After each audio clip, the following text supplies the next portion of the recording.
Boris, thanks for the subscription. Hopefully this stuff's useful to you. All right, let's get ready here. Let's do what we're working on today. We are, yeah, thanks for the Happy New Year. Yeah, Happy New Year to everybody. We are working today on part 2 of our Ansible, kind of our Socratic method, but really just kind of going through the labs and then asking ourselves questions like, hey, can I do this and can I do that and do I understand this? So we'll get right back into it. This is part 2, so we did part 1 yesterday, and we're all the way up in lab 10. So I'll link lab 10 to anybody that wants to do it with me. But if you guys have questions and that kind of stuff, let me know. Let me see if I can drop it over here on the YouTube side as well. So we are going to head through this stuff. All right. And get my stuff set up, make sure I have everything. Yeah, okay. So let's look at what this says. I'll probably draw some stuff over here kind of as we go. And it says right here, your team has decided they need a more securely keep their secret information. So they need a more secure way to do things, right? Instead of just passing values at the command line. And you know that you can use Ansible Vault to securely store these variables. That's what we're going to do. How's it going, Atticus? Yeah, thanks for the Happy New Year. Yeah, I appreciate that. So we're going to verify some files, and we're going to look at some playbooks that we have, and then we're going to add in this tool called Ansible Vault. And if we were to look at Vault, kind of looks like this, Ansible Vault. And this can do a bunch of things, right? So it can, it can create, it can view, it can edit files, right? And what it'll do is it'll do that to some kind of little vault.yaml or something. You can call them whatever you want. But in our case, we'll use vault.yaml, right? And this is being passed through as it's being created or viewed or edited. This is AES 256 encrypted.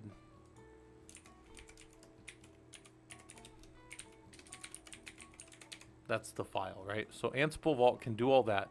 And then we can also then also decrypt this as we call it into Ansible to be used as a play or a playbook or whatever, that kind of stuff. Chris said, morning, sir. How's it going? Atticus said, still can't believe how I found your channel. Must be fate. Nice. Yeah. We're gonna get this stuff going. All right, so let's go look at this. So we'll look at our root host file. These are our default, boilerplate. We've got a control plane and node 01.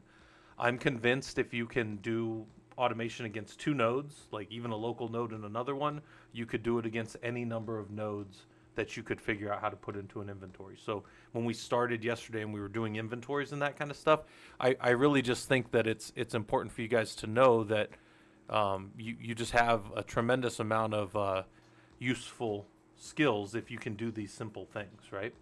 So, all right, so we've got this, and then let's look at this file. We've got a file here, and it's super simple. It's a YAML Ansible playbook, so 3 dashes to denote YAML. It tells us against the local host, we're just going to debug a couple of variables. It's going to say item in variable list, and then it's going to loop and do this action twice, once for the variable username and once for the variable password.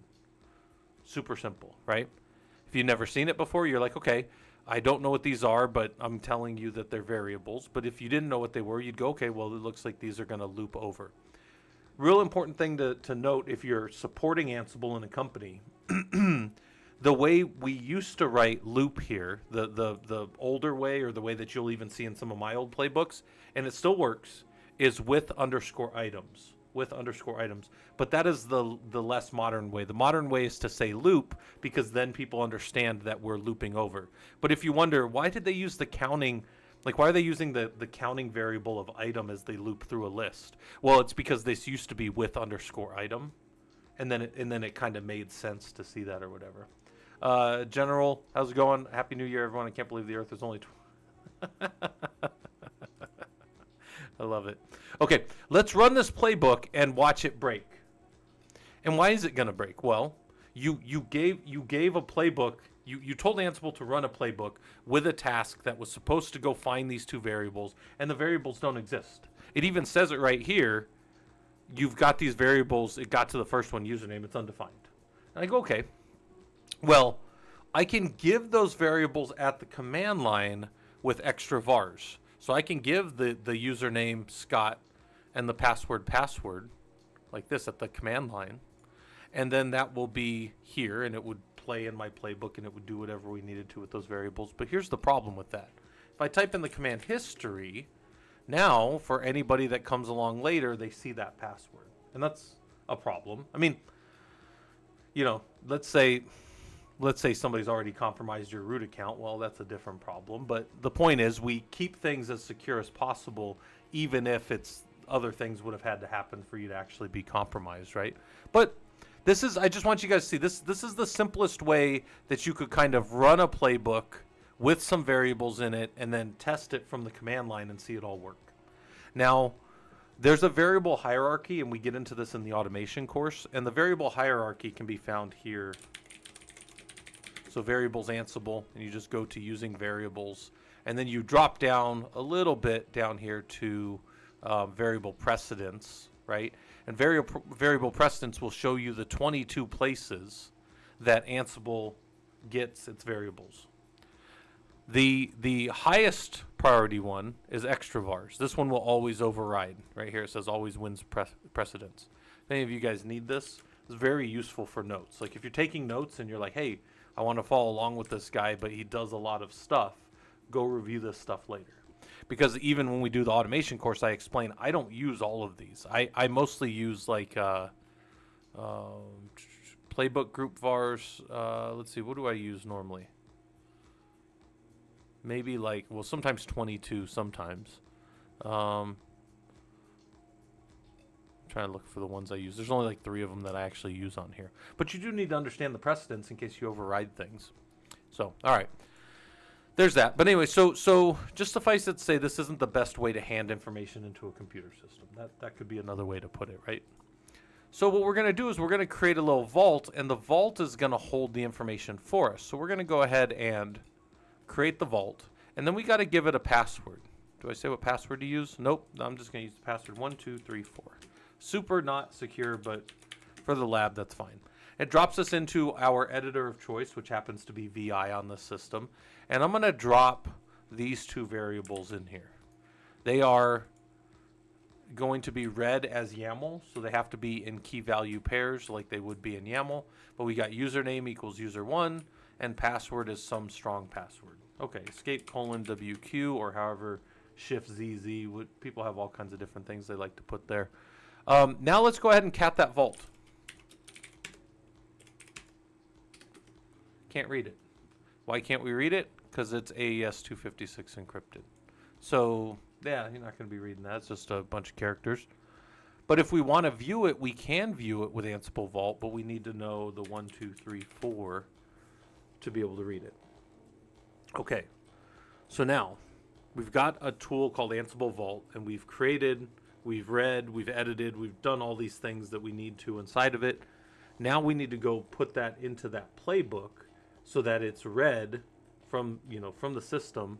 And this is, again, this is one way to do it. This isn't the only way to do this, but this is a way that you can do it via Ansible, right? So now we're going to validate, we're going to run vault _ variables to see this run.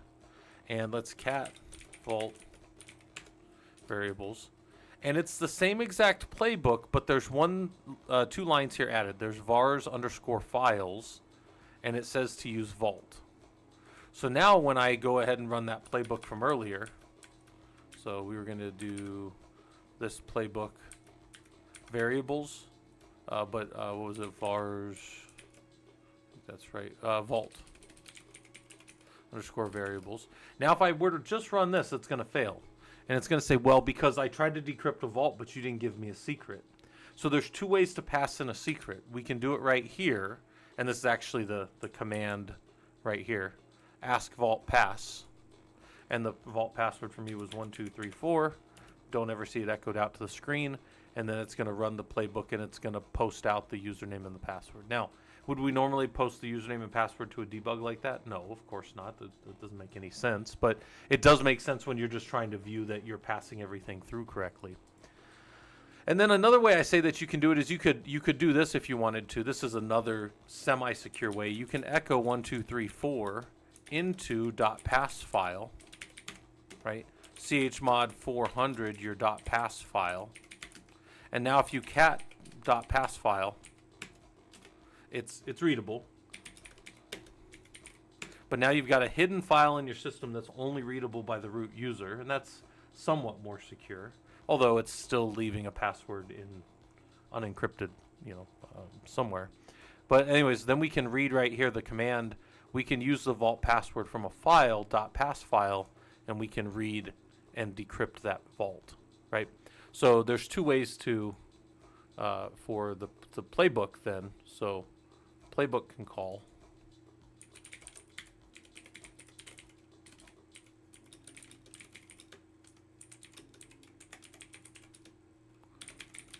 Decrypt the vault. But there's two ways that this has to happen when you go to call that. It has to either be one of these two options. It can be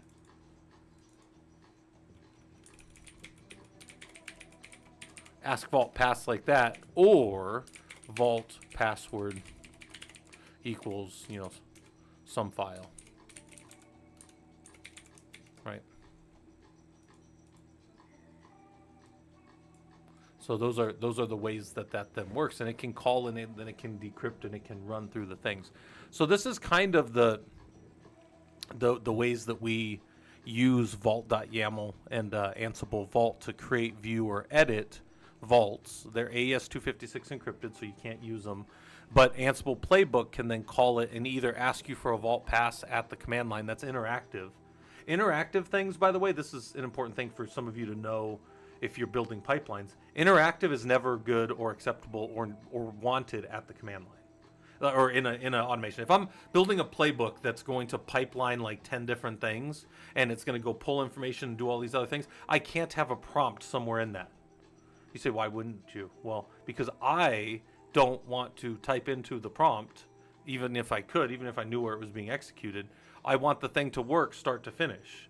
You can't just have some snag in a pipeline stopping things from, you ever seen those little fish launchers that launch fish into like a pond or something? You can't put a net over it and just launch fish into the net and then they just sit there on the bank. That would be stupid. It's the same kind of idea. Any interaction is definitely not what you want within the system. So, okay. So that's this is a little bit of a drawing of kind of how I think of Ansible Vault as we're kind of going through it. And then it says, what is the syntax for a variable in Ansible? And how do you loop over variables in Ansible? So how do we read? So cat vault variables.yaml. Like, this is the syntax right here for a variable. It's two open curly brackets, the name of the variable, two closed curly brackets. That's it. They can touch or not, so you can have them, it could just be real tight if you want. Different people like different standards. I think this is a little more readable, so I use it. I've seen both ways. Something like G, like HashiCorp Vault be used. Yeah, never fear. We can use, I have a different, we actually finished yesterday's presentation off with it. It was the last lab I did where we were calling secure values out of HashiCorp Vault. So that was something we did yesterday, right at the end. It's the one lab that I did yesterday that wasn't in my normal Ansible labs. It was over in the HashiCorp labs that I have. And it's just how to use an API call inside of Ansible to pull something down. And I say, how do we pass in variables at the command line in Ansible? Why is this not considered good practice? Well, that was this command here, where we just dropped extra variables right at the command line. And the truth is, if you don't have like a space at the front so that history doesn't remember it, or that's not always set in history, it's bad practice to just keep passwords at the command line. That's a bad practice in general, systems world. Because then anybody that ever gets back in there again can see all the old passwords and that kind of stuff. Why can't you read the vault YAML with cat? Well, because it's encrypted and you're not decrypting it. You're looking at a ciphertext string. So your ciphertext string is a whole bunch of gobbledygook, right? How can you access the vault? Why might this be useful for pipelines? Well, you can access the vault with Ansible Vault View. And okay, that's fine, but that's not really the way. But you can put it into the playbook to be decrypted as the playbook starts, right? So that's, you can access the vault, useful in pipelines, as a variables file inside of Vault. And thanks for the subscription, Shaq. Hopefully this stuff's useful to you. But down here, right, we go, and then when running play with a vault, what are your two options for giving your vault password? You can ask for the vault pass, but it's a non-echo, so it's not stored. And then vault password, some file, you can save your password in some file and then just call that file, that hidden read-only by root file. These are your ways to do this kind of thing, right? So, you know, this may seem overly simple. And it kind of is. I mean, this is a simple way to do it. We don't normally run Ansible Vault like this, but vaulting is something that's important if you use like AWX or Tower or Ansible Automation Platform now. I could pull up my old AWX, or I have a really old version of AWX, but it vaults all the passwords in there, and it'll store your passwords and decrypt them as needed if you have the permissions to read those secrets, right? So this is just, again, this is a super straightforward lab on using Vault and variables inside of Ansible. And then if you hit check here, you'll see, look at you learning Ansible. You vaulted information and decrypted it to read variables and solve the challenge. It's the simplest playbook you've ever seen written, but you didn't want to pass in these variables in an insecure fashion at the command line. So you added them as vault values, and then you decrypted the vault as you ran your playbook. There you go. So there you go. How are you typically passing in secrets? You can do it different ways. One of the ways that I tend to do it, and it's funny, I just closed this down. One of the ways I tend to do it, I'll pull up that other lab so you guys can see it. This is the way that I'm used to doing it in an actual environment is like this right here. So it's under my HashiCorp labs. This lab we did right at the end of yesterday's stream. So this is part 2 of this. If you go back to yesterday, you guys would see this. So I'm not going to do the whole lab today, but I do have a drawing right at the beginning that shows this. And this is this is how I would normally do this in the enterprise right here. So open image in a new tab. Let's make this big so you guys can see it. And this is the way I would normally do it. So we would have, this is HashiCorp Vault. This is not Ansible Vault. So this is a HashiCorp Vault, and everybody in the company can go be putting secrets out in there, right? And then in Vault, we made a user for Ansible in the lab. We made a user for Ansible, and then now my Ansible process that's going along building things in my environment has permissions as root to do things. It checks out variables. It checks out secrets, as it were, from Vault that were put in there by Dev Team 1, Dev Team 2, Dev Team 3, whatever. And they give me, so I send in a password, get a token, and then I read the secret and get back the secret. And in that secret file, what I've checked out in the lab that we do here is a username and a password for an environment. But it could be, this is what it would normally be. It would be a username and a password, a connect string to a database, right? Because I would build that database, set it all up, put in that username and password as part of the database configuration, and then as I like stood up their app in the environment, I would drop that connect string and that password for that tool to go back to that, or whatever version of that tool is something that infrastructure supports, right? And we could, so I can even pass in. We do this in the automation course, although not this starts to get really long and complex, but we could check that out, pass it into as a Kubernetes secret or a config file, either way, and then read that in as a pod is being stood up, or a container, whatever. We can read that secret in and then use it as the connect string in an environment. What that does, and you say, why all this complexity? Well, because dev teams are doing what dev teams are doing, right? Dev team 1 through 200 in my old setup, they're doing whatever they're doing, and I don't really care. And I'm over here building infrastructure and ready to support anything they do. And when they come to when they come and send me a message and say, hey, Scott, we need this environment stood up. And I say, this is how you interact with my team if you want that to be automated. You send me in where I can go, you give my system permissions. You send in where to go. You can just give me this as an environment file. You fill out the environment file, and my automation process will go build that environment for you automatically. And now, you say, Scott, is it always that perfect and clean across 200 dev teams? Oh God, no. It's never. Nothing we do is ever that clean, guys. And we would love it if everything was always perfect, but This isn't the way that life works for us, right, guys? Thanks for that, Boris. Hopefully this stuff, if you guys got any of those subscriptions, make sure you thank Boris. But yeah, I appreciate that, Boris. Keeps me motivated. But yeah, this is and there's different some people, and this actually kind of, nobody really asked me this in the automation course, but I know this is the thought. Why would you use Ansible for some of this? Scott, you could use flat files and just build the Kubernetes configs. And I say, well, because maybe your team, like a Linux engineering infrastructure team, we know Ansible, or we should know Ansible. Our teams probably use Ansible. And so then using some of these other things is just an extension of Ansible for us, right? It's just I just have to learn how to feed some stuff into the Kubernetes, and then I can build and destroy things. And you might say, well, and why isn't your team just using OpenShift? Well, OpenShift is its own big thing, and it costs money, and not all team. Man, you guys are going to find out that like the perfect way that we show you things sometimes, and the perfect way like a vendor like Red Hat will show you things, will be the way that like somebody who spends tens or hundreds of millions of dollars gets it. Not everybody gets it that clean. I tell people all the time, if this stuff all worked out of the box, the salesperson would set it up. They wouldn't need us engineers. They need us specifically because of the differences or the deltas between the different environments. But I mean, this is one of these things. This is how I would normally do it and read it, and this is the way that I have you guys learn it and set it up. But is it going to be perfect? No. And you may end up writing a slightly different version of your Ansible playbook for each one. But I tell you guys, it's a lot like, I know I always use this scene from Gladiator where they're like, if we stick together, it doesn't matter what comes out of those gates. If I know how to do this, I can modify my playbook for each of the different kind of environments that we're in. Okay, so hopefully that makes sense. So yeah, I appreciate you too, Boris. Keeps me motivated, keeps Sending Grounds coming around. Sending Grounds has always been here though. In fact, I was mentioning Sending for something the other day. Oh, somebody mentioned something about being a rock climber, and I almost like tagged Sending in it. Sending, make sure you look in, I think it's Off Topic in the Discord.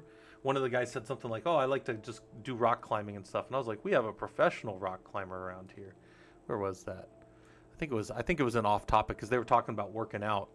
Yeah, they were talking about working out or something, and I think it was Inspector that mentioned it actually. They were talking about DOMS, delayed onset muscle soreness. Some of you guys know what DOMS is from lifting, and then some of you know what Uncle Rabdo is. Anybody here know who Rabdo, my Uncle Rabdo is? Where did he say? I'm pretty sure he said it right here. Because I made this claim that I bet most people don't believe me, but I've won this bet every time. Honestly, because they were talking about wrestling, and I said I used to bet other engineers that I could throw 225 on a bench and do it 20 times cold, and nobody ever believed me, and I would always go do it. And they're like, "Don't bet Scott; he can bench a whole lot."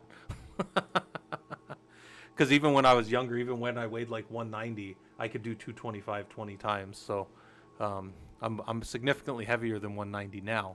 Oh, and then they were making fun of me for doing jiu-jitsu, because that is actually what jiu-jitsu looks like most of the time. All right. I'm done talking about that.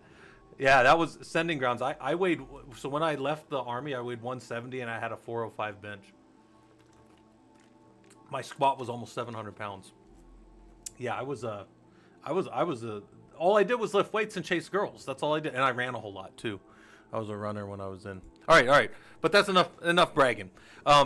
So this was our lab 10. Was how can we do vault and how can we do this kind of stuff? Yeah, I used to have a really tiny waist too. Not so much anymore. That's not in the cards for me anymore. But this is what we did in that lab. And I figured like I had this other stuff going on over here yesterday, and I'm like, this is still valuable stuff. I think this is still useful, but I'm gonna like draw some stuff as we kind of go through the labs, and then I'll make these available to you guys if you guys want these later. So let's go down. Let's do this next lab. So what's our next lab? We're going to go to, I'll link the lab to you guys here.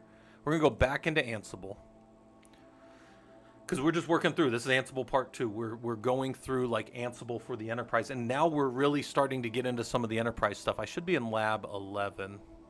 So we did Vault. Now we're going to do one. This is a fun one, but this is also very valuable. So let's draw a new one of these. Just make a little box here. And we'll just say this one is something like Ansible MOTD. This is Ansible message of the day. All right, I'm going to link this to the people that want it right here.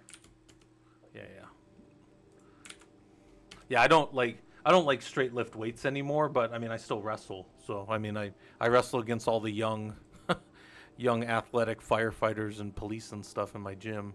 So I'm not nearly as strong as I used to be, but yeah, I still love it. Like it's just good sport, wrestling. All right, so anyway, so here's message of the day. Boom, boom, linked it to you guys. And I say your team has had mistakes because users don't know what server they've jumped into, specifically dev or prod. When you guys have worked in an environment for a while and you have users that use your servers, you will find that users are much like sheep. Have you guys ever seen like or a game, like a video game where it glitches and one of the enemies just stands in the corner walking against the wall? Users are a lot like that. And it's really hard as a sysadmin and an engineer to like not get cynical about users. But users will go to places that you're like, you shouldn't be there. Anyway, so your team has had mistakes where the users don't know what server they're supposed to be on. Okay. So you've decided to push a message of the day file, MOTD, to all the servers to help them know what server they're on. This is the simplest version of this thing that we can do. Also, is that thing drawn up there? Let me see if that thing's drawn. It should be drawn. Hold on. Yeah.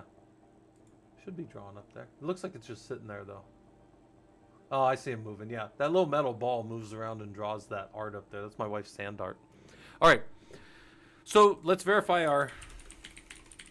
All right. We have a slightly more complex inventory file than most of our other labs. However, we have seen inventory files like this before. We have a host group called servers, then we have control plane and node 01. Attached to each of those is a variable environment by name with the key value pair of environment as the key and the value as prod or dev. Hopefully that's clear for everybody kind of what we're going to do here. So now in this lab for the first time, if you've been doing my labs and gone through them, this is the first time we're going to use those variables to make a decision now. And the decisions that we make inside of Ansible are super simple. We just say when some condition exists. So it's very much almost like informal language. I say when sending ground shows up, we know we've arrived, right? And then I would know, and I would say when sending ground is here, we do a thing. When sending ground is climbing rocks, we cheer. I don't know, whatever thing we're going to do is when some condition exists, okay? And that's how we test conditions inside of Ansible. So now we've got some files here. We've got some files, and we're going to push a message of the day to all the servers based on those variables assigned. So environment prod or environment dev. Remember those. That's all you got to remember. So we cat our root host. Let's go look at our message of the day push. This is super simple. It's still just the start of a YAML. Message of the day push. We're going to go to the host servers, which are our host group from our inventory file, those two servers. And then we're going to debug the variables just so we see them. Do we need to do this strictly? No, we don't need to debug the variables. They're going to be there. And then look, I have two versions. And by the way, once you get into Ansible, you can probably shorten this down. But I'm just doing it in a very, very simple way to show you guys that we can copy over the prod message of the day to the etc MOTD file of any server when prod is in environment. When the name prod shows up as part of the environment variable or the environment variable, when prod shows up as part of that string, so it could be like prod servers, prod critical, prod whatever, it's going to get this value, whatever other things were in there, because it's reading the string. So this is a string read inside of Python, right? It's Python-esque because it's Python under the hood. Then we push it over its dev. It's almost the same thing, but we just have a different base file. That's it. Now, could we shorten this down to one task? Probably. We probably could. But I wanted to emphasize this because, again, we're crawling before we walk, before we run. We do more advanced stuff in the automation course, but in this course, well, in this, just us doing this as a study, we're doing this very simply. So can we see that those two servers with two different variables are going to go two different paths as they roll through this playbook? Yes. So let's see what that looks like when it runs. When this happens, you'll see this value called skipping. So here, we debug the environment variables, so control plane had prod and node 01 had dev. We saw that from the file, But let's just say that I wanted to see that when I was testing this, and I was just going to get servers from like a bullshit list or something against my dev servers, and I didn't know what I was going to get, so I wanted to do this to make sure the rest of the playbook worked. That would be a valid reason to do this. You guys have also seen in the other labs we could set the verbosity, so this doesn't run unless we want to see it, but that's fine. We wanted to see it this time, so we ran it. And then now, does this work? Pushing over the file if it's prod, control plane got it, and we skip node 01. Does that jive for prod control plane? Yes, it does. Okay, good.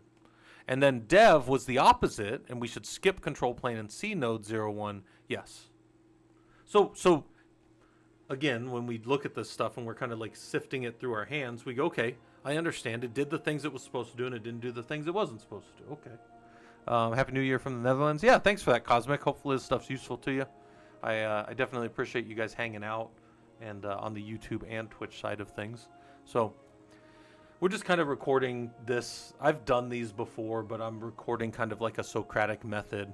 And then we're going to run an ad hoc check. Before we run that again, we always like to run our message of the day, our Ansible playbooks twice. So let's run it again to see what happens this time. You're still going to see the same debug. You're still going to see the same skips. But now, since the value is that file's already there, we don't have to push it, so we just get OKs. This is, again, part of that power of idempotency, where Ansible doesn't make a change unless it needs to. And then this change, we're not to handlers yet, but when we get to handlers only get alerted when there's a change. So if we had a handler at the end of this that only if the file changed something do we restart some service, then that would only affect us here if we if this changed. It would have run the handler up here for sure because it was alerted with the change, but it wouldn't have run it here, so nothing would have restarted on the server. It basically would have just checked everything and said this looks good and backed out.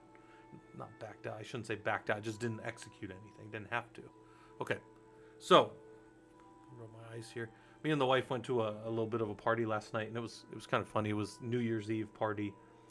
This guy's house backs up to a park, and that park is where everybody in all of the greater Phoenix area decided to set off fireworks. So we were sitting in his backyard, and there was just from like probably 9 o'clock on, so 3 hours before New Year's, there were just people launching fireworks up in this park. Well, we decided to also launch some fireworks from in his backyard, and different of his neighbors were as well, which were like on the other side of this wall from the park. So there was just fireworks going off. And then the one funny thing was we almost burned his house down. And you say, Scott, that you can't just leave. Like, I'm just going to go back to this and ignore the rest of the story. No, have you guys ever seen, I remember doing this as a kid, and some of you might have seen it, but they build like a little cross like this of wire, and it's about, I don't know, about that wide at the bottom, so I don't know, 1.5 feet, half a meter for some of you, right? Like a cross, it's like that, and it's just a little cross, and then they put a candle on it, and then they have some really light bag, or in this case, they had like a really light, like paper, and then they had written something nice on it, like in memory of their dad or something who had passed. And then they were lighting it, and it heats up the bag, and the bag will fly away. Well, last night in Phoenix, Arizona was about 64 degrees Fahrenheit. So it wasn't like really cold enough for that thing to really just take off and go. So the first one kind of took off and went up a little bit. And then later on in the night, again, only about 64. So it wasn't quite like, you know, frosty out or anything.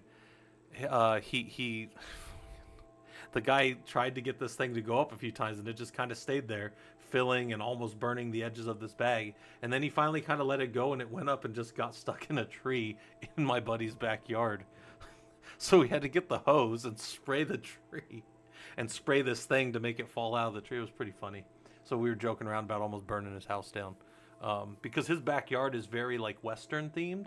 So if you guys are familiar with like Westerns in the U.S., I know some of you are outside of the U.S., but Westerns in the U.S., everything's real dry and crackly and old wood and stuff. His backyard has like almost like a paintball scene. If you guys know what paintball is, you run around with the little paintball markers and shoot each other. They don't call them paintball guns. They're paintball markers, right? They're very specific about that. Anyways, his whole backyard would have went up. It was kindling. Basically, he had kindling with like splintered wood all over in his backyard. So we had to get that fire that was going to start in his tree out. And his trees are very dry because Arizona, right? So anyways, Ohio woke up to 20 Fahrenheit, nice roads. You slip on my yak. Oh, no. We were like 64 last night. Like at night with wind, it was still like 64. So it was not like what most people would call even cold. Most people probably wouldn't even have a jacket on in that, right? So anyways, all right. So Ansible message of the day. And what were some of the things that we were talking about here then? We had inventory variables, right? So we saw these inventory variables. Important to know how to assign variables like that. Not super efficient though. You probably wouldn't want to just assign a string of variables here. This isn't the best way to input variables, right?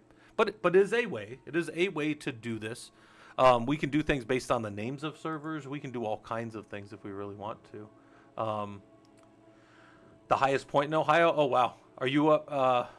Are you hiking or something? Or that's too cold. The highest point. I went to Ohio at the beginning of last year, so January 3rd of 2025. I was in Ohio, and some of you guys remember, like January 3rd through like January 6th was like the worst blizzard they had seen, and I flew into that, and then I got stuck in that, and then I got stuck. I couldn't get my rental car. It was bad. Like I was walking around this mall in like Dayton, Ohio, and like I was like, it was bad, and like the police drove by me, and I'm like, I'm surprised they didn't stop and offer me a ride. I was trying to get to my little rental car place on the other side of the mall. It was terrible. I thought I was going to die in the freezing. And I'm like, thanks, Ohio. That's funny. Yeah, I was out there doing some HPC work for a government customer of ours. In fact, I have to go back out there in February and train their guys on the system. So how do we assign inventory variables? It's just next to the name and then key value pair, right? And actually, I think actually inside of this, I could go like this. I'm pretty sure. Let me see. Let me try this real quick. It's going to freeze the screen for a second. I apologize. I think I can just go like this and grab. I think I can drop this directly in there like that, right? So that's kind of what that looked like, right? It was just boom, right? That's control plane cat root host, and then there's a name next to key value pair. That's how we did our inventories. And then let's run an ad hoc command real quick just to see what that looks like. So ad hoc commands are one-off Ansible commands. We did a bunch of them yesterday. And we're just going to hit both of those. And oh, wow, that's hard to read. So maybe we make this a little smaller. And there we go, dev and prod. Those are our ASCII art type, message of the days that we used. And then just to test, we can say SSH to node 01. And yeah, drops us in as dev. And then that to me would let any user that jumped into one of my servers know that they're on the system like they should be. I also feel like I'm further over than normal. Like I feel like my hands aren't being captured well by my thing. Flew out of Ohio the morning it came down to Florida for training for a new job. Nice watchmakering. Yeah, I got stuck in that. I was out there from like the 3rd to the 6th or the 7th. And then one of like the weirdest things that's ever happened to me was I was trying to fly out of, is it Dayton, Ohio? That's a really small airport up there. I was trying to fly out, and they said, okay, no more flights out, and we're closing the airport. And I go, damn it, I'm gonna have to stay. I go wait outside for the bus for a little bit, and I come back into the information booth, and I said, hey, is that bus coming back? I'd like to just go to like a hotel. And she goes, no, that bus doesn't come back, but are you a veteran? And I go, I mean, I am, but I don't know how that's like relevant to my current situation of having to get out in this blizzard, because the blizzard was still going, right? Like this, pretty much this whole time I was there. It lightened up a few times, but then the blizzard came back. I wasn't, that's the Air Force base I was at, I think, but I was down like 30 minutes away, and I want to say, I was trying to fly out now, so this was my leaving. A little airport. It wasn't a very big airport to fly out of. I think it was in Dayton. Or maybe Dayton is where the wife told me I have to go from now on. Maybe I was trying to fly out of Columbus. Does that sound right? I was near the air base, though. Yeah.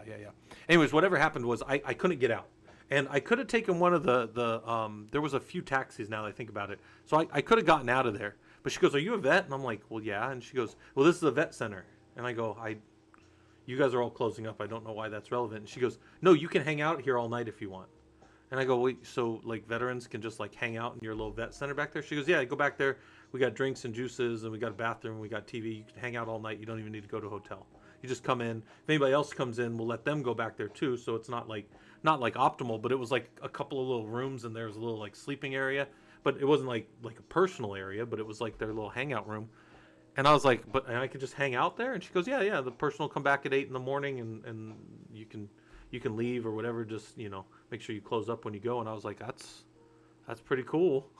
I never heard of anything like this. So I I texted the wife a few times, set my charger up, and then I just ended up staying in this hotel. And I felt like one of those movies where almost like if any of you guys have ever seen the what is that? What is that Stephen King one where they go and time moves forward without them?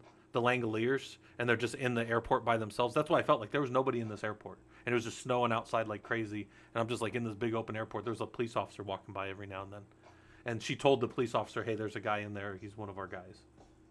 And I'm just like, that's the weirdest thing to ever happen to me, because then I didn't have to. It wasn't terrible. I had snacks and I had like drinks and like there were like sodas and Monsters and stuff. Yeah. And she's like, yeah, just I don't know, you don't have to do anything. This is all volunteer, all donated. And I'm like, well, I'm not going to take advantage of that, but it was still kind of cool. All right, I'm not going to take like bad advantage of it. I'm just going to be happy that I got whatever. So, all right, so we did that. We passed this stuff all over, and it says here's our questions, right? We want to know. I always tell you guys, like, you can just do a lab and you can just hit the buttons and be done and then go about your day, but most of us don't learn anything that way. I need to like reflect a little bit on things. Cosmic said, because of you, I manage Linux with meaningful confidence. Yeah, nice. Yeah. Get your hands on this stuff. This stuff's good for you. Yeah. Hopefully this gives you a little bit of more confidence, because this is you can do this stuff. Any of you guys can do this stuff. You just got to spend some time with it, right? All right. So anyway, what is the condition statement inside of Ansible for testing variables? Well, it's just when. It's just when you do the when condition, and then you're there. And Cosmic, you're on both sides now, so I appreciate the follow. A lot of times, like, Twitch is not really a place people like to learn stuff. People come to Twitch to play and watch video games. That's why I'm on Twitch mostly. Like, I realize educational content doesn't really, do well on Twitch, but I still try to be over here and give people the info. The only reason I really go live is to tell you guys about the Discord where we do our Linux stuff. But anyway, so conditional statement inside of Ansible, it's when, right? So what's our conditional statement? When? Let's see what we got here. Oh, we're in the wrong one. What's our message of the day? Push look like? It's just when some condition exists, do this thing. By the way, you might say, Scott, why do you put the when at the bottom? Some people put it at the top. You know what's actually funny? If you go look at all of the old Ansible documentation, like ever since I started doing this, we always put the when at the bottom, even on blocks, even on really long blocks that were like pages and pages. The when condition, that's like an old convention. But technically, you can actually just put, these, I think in more modern, when I do this, it looks better like this. Because then the when condition's up at the top and you understand it better. But just when you say, well, Scott, why did you put the when at the bottom? That's a weird convention. That's the way the original Ansible doc showed it. That's the way I learned it. So that's kind of the way I always did it. But I will agree with people who say, wouldn't it be better to show the condition up front and then have a big long block that's multiple pages and not just have the when dangling at the end? Yeah, honestly, yes. That is the easier way to make it flowable. And why do we write code? This is an old Salty Catfish thing. He's one of our programmers. Why do we write code? For the system, sure, but we write readable code so people can support it later, or even that I can come back later and go, what the hell was I trying to do here? Oh yeah, okay, right? Because most of the time it's me looking at my old stuff from 5 years ago going, what the hell is this guy doing? Who wrote this? And then I see my name at the top and I'm like, oh, it's my fault. But it worked for 5 years before I had to go look at it. All right, anyways, check this. And it says, look at you learning Ansible. You push the message of the day to all the servers and you solve this challenge.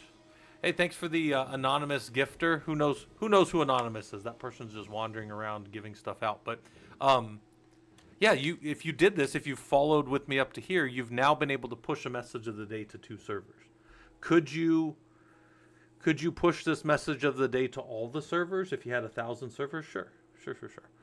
You might need to do something like this where maybe you had so these are only going to happen if the server has whatever these values are. Now, if the values aren't set, what are you going to do? you might need to have what we call like a default value or a catch-all value, and that could just be, if we were really just looking at this, we could say, y5y, come down here, hit a P, and then now we could make this one default push, right? And then, and then have some value here. Maybe the when condition for this, maybe we would have a when condition when environment is not set. When the variable environment isn't set on one of my servers, it gets a default, and that would be the default value. So then we would expect prod or dev to be set, and then we would have this. And then you say, well, hold on a second, Scott. You just made a catch-all, but that doesn't catch everything. And I say, some of you got me. Because you say, well, what if it wasn't prod or dev, it was set to like test? And I go, fuck, some of you guys got me, right? Because you're right, because then my one where it's not set at all wouldn't be a condition that catches that, and then now I would still have one. And I say, well, that if we have that many different environments that could exist, this becomes a condition where we could slap this all down and just turn it into a template. Because some of you are very quickly going to go, well, couldn't you just templatize this and make whatever that name is go to all the servers through a Jinja template that we did earlier? You absolutely could, guys. You could absolutely do all kinds of things, 100%. In fact, you could probably, because I'm pretty sure there's an API for that thing, you could probably, if you really wanted to be crazy, and I know some of you are, you could probably generate the message of the day on the fly as ASCII art and stamp it on that server as you did the play. I'm just way too lazy to do that. Prod and dev, that's what you get. Thanks for the another anonymous gifter. If you think about this in like a systems world, what am I thinking? I got off track for a second there.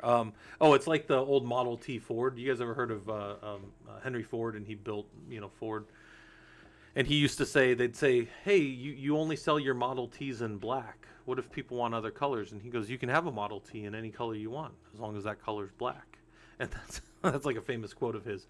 And that's kind of how I feel about this. Like, you can have anything you want, any customization you want, as long as it's prod or dev. All right.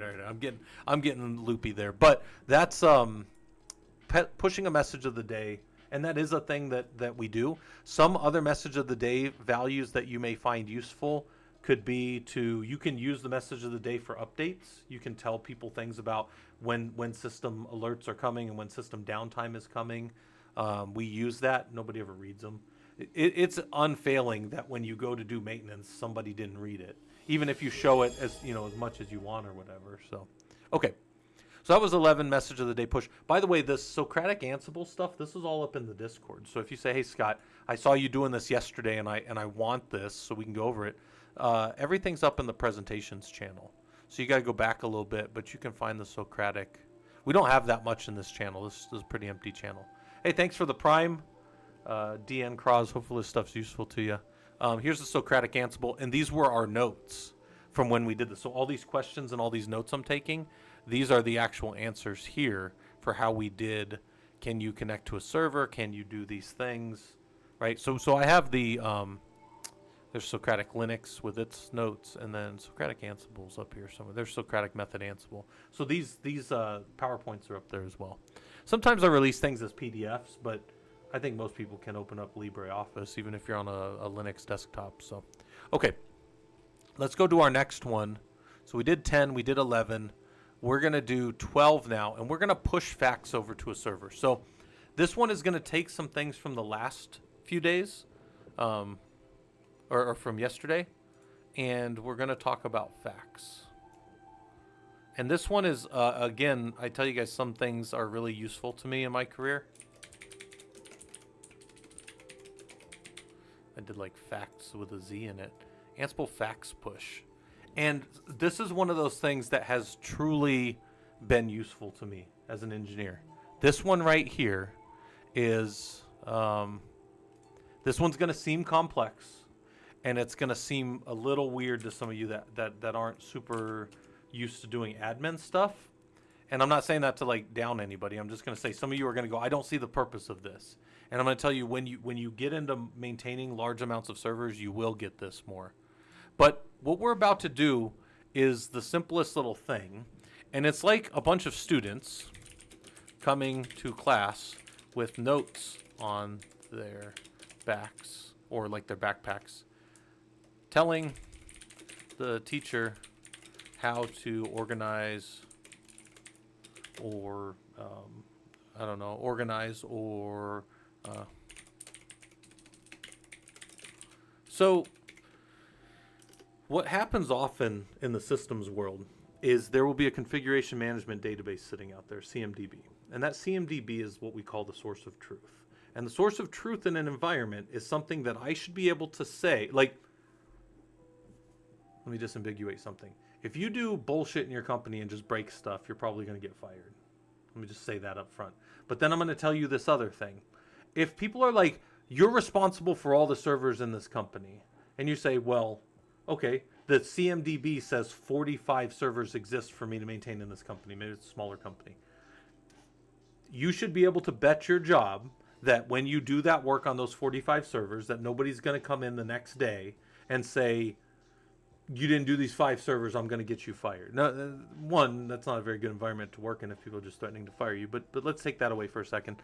Nobody, like, I should be able to bet my job and my performance on the truth of that server. Does that make sense? Like, the CMDB is almost always a hot mess of garbage, but my career should be able to be floated on it, if that kind of makes sense. It's a source of trust. That's what it is. We trust that if you gave me a shopping list and I went and bought those 5 things and I come home, you don't get to yell at me for not getting you the 6th and 7th things, if that makes sense, right? And that might seem a little, a little crazy, but it's like let's say you live in an abusive office or an abusive home, right? These things are real.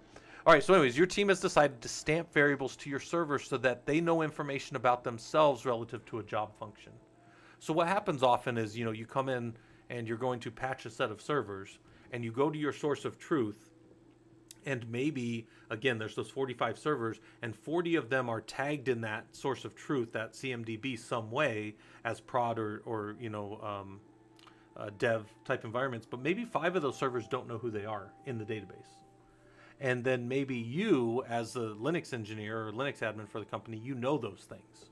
So you can have the server know those things as well. Almost like you're putting a little note on your kid's back when they go to school.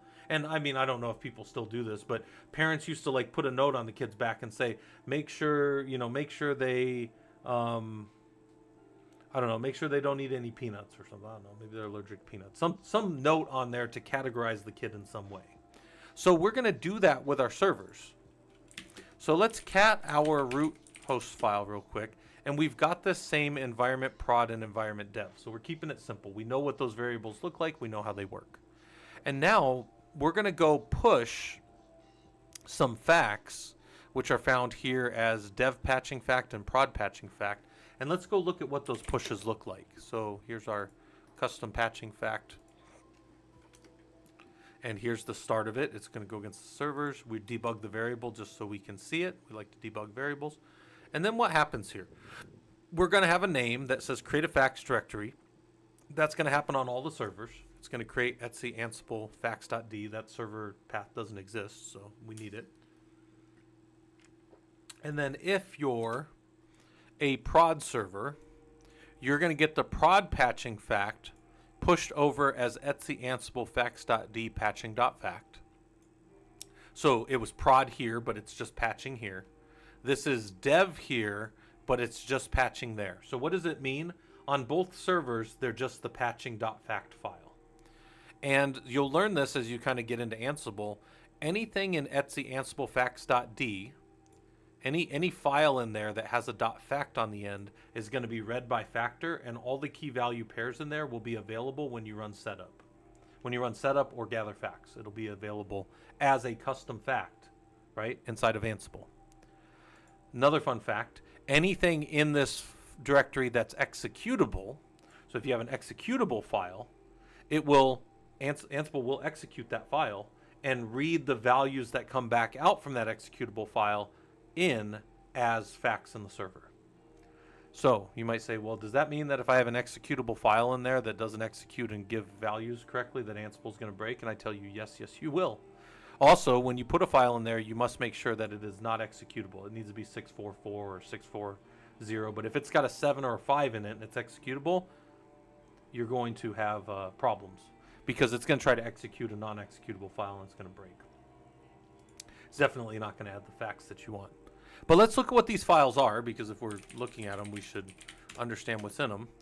They are JSON, so it's a JSON value, and then it's key value pairs of patching group, rebooting, app server, database, web server, and then we're just setting those values to true or false between our systems. And again, this is just going to go into that server as a patching fact, and the prod servers up here are all going to be group 2, whatever group 2 is for our company, and dev is all going to be group 1, whatever group 1 is for our company. But that's going to be tagged to the server so that when the server comes down, like I always think of it like a Plinko machine, all the servers you drop get organized out to where they go in my playbook, but I don't always control what servers come into my plays. Like when I'm patching environments or these kind of things, I don't always have control over who gets released and what servers and how the configuration management database team has stored the information about them. I don't have that control, but I do have control over how I stamp my servers. So this is an important thing to like think about who has control of what information, because as a systems engineer, as a systems admin, you will rarely have control over that in the company. That's not your job. Sometimes I get APIs, like I'll get an API user and I'll be allowed to like set my values, and then this will never be a problem. But oftentimes you don't, so you do need to. Basically, you're just setting a little note so the teacher doesn't forget. That's all it is. All right, so let's watch this happen, because talking about this all day will not help you nearly as much as seeing it work, I think. So you're going to verify some information and verify that we're going to group these things on the server, and then let's go make sure that those custom facts are added into the system. That's what all this says. Okay, so we cat our root host file. Boom. Got our environment, prod, and dev. And then let's cat our root fact push, and it says we're going to debug the variables, we're going to make that path, and then we're just going to push those files over. That's the simple things that we're doing. Let's watch it happen, right? This is the next best thing is watch it happen. Oh, and then we're going to also look, there's a group by. This will happen after. This is a different playbook. And this is going to show all the group names that exist at first, all the host groups. Then we're going to set them by their different values, and then we're going to look at the group names again. This will be the thing that I'm telling you is very valuable later on in your career, because now you can use this to make decisions in Ansible later based on the groups things are in. All right, let's watch this happen real quick. So we'll run the first one, and we're going to push those custom facts to all the machines. So you see the variables on the servers. We've seen that before, so that's good. We push over the factor, or we create the fact directory if it doesn't exist, so that's there. Prod patching only gets pushed to the prod server. We knew that. And dev patching only gets pushed to the dev server. However, it's just going to be patching.fact inside of that file, and that's cool. And then we can run this other playbook here to group them by. But before we do that, I'm going to do something real quick. I'm going to say Ansible servers. So now we're not doing an Ansible playbook. We're doing an Ansible ad hoc run. And msetup -a is going to be Ansible local. What? Oh, A is filter. Hold on.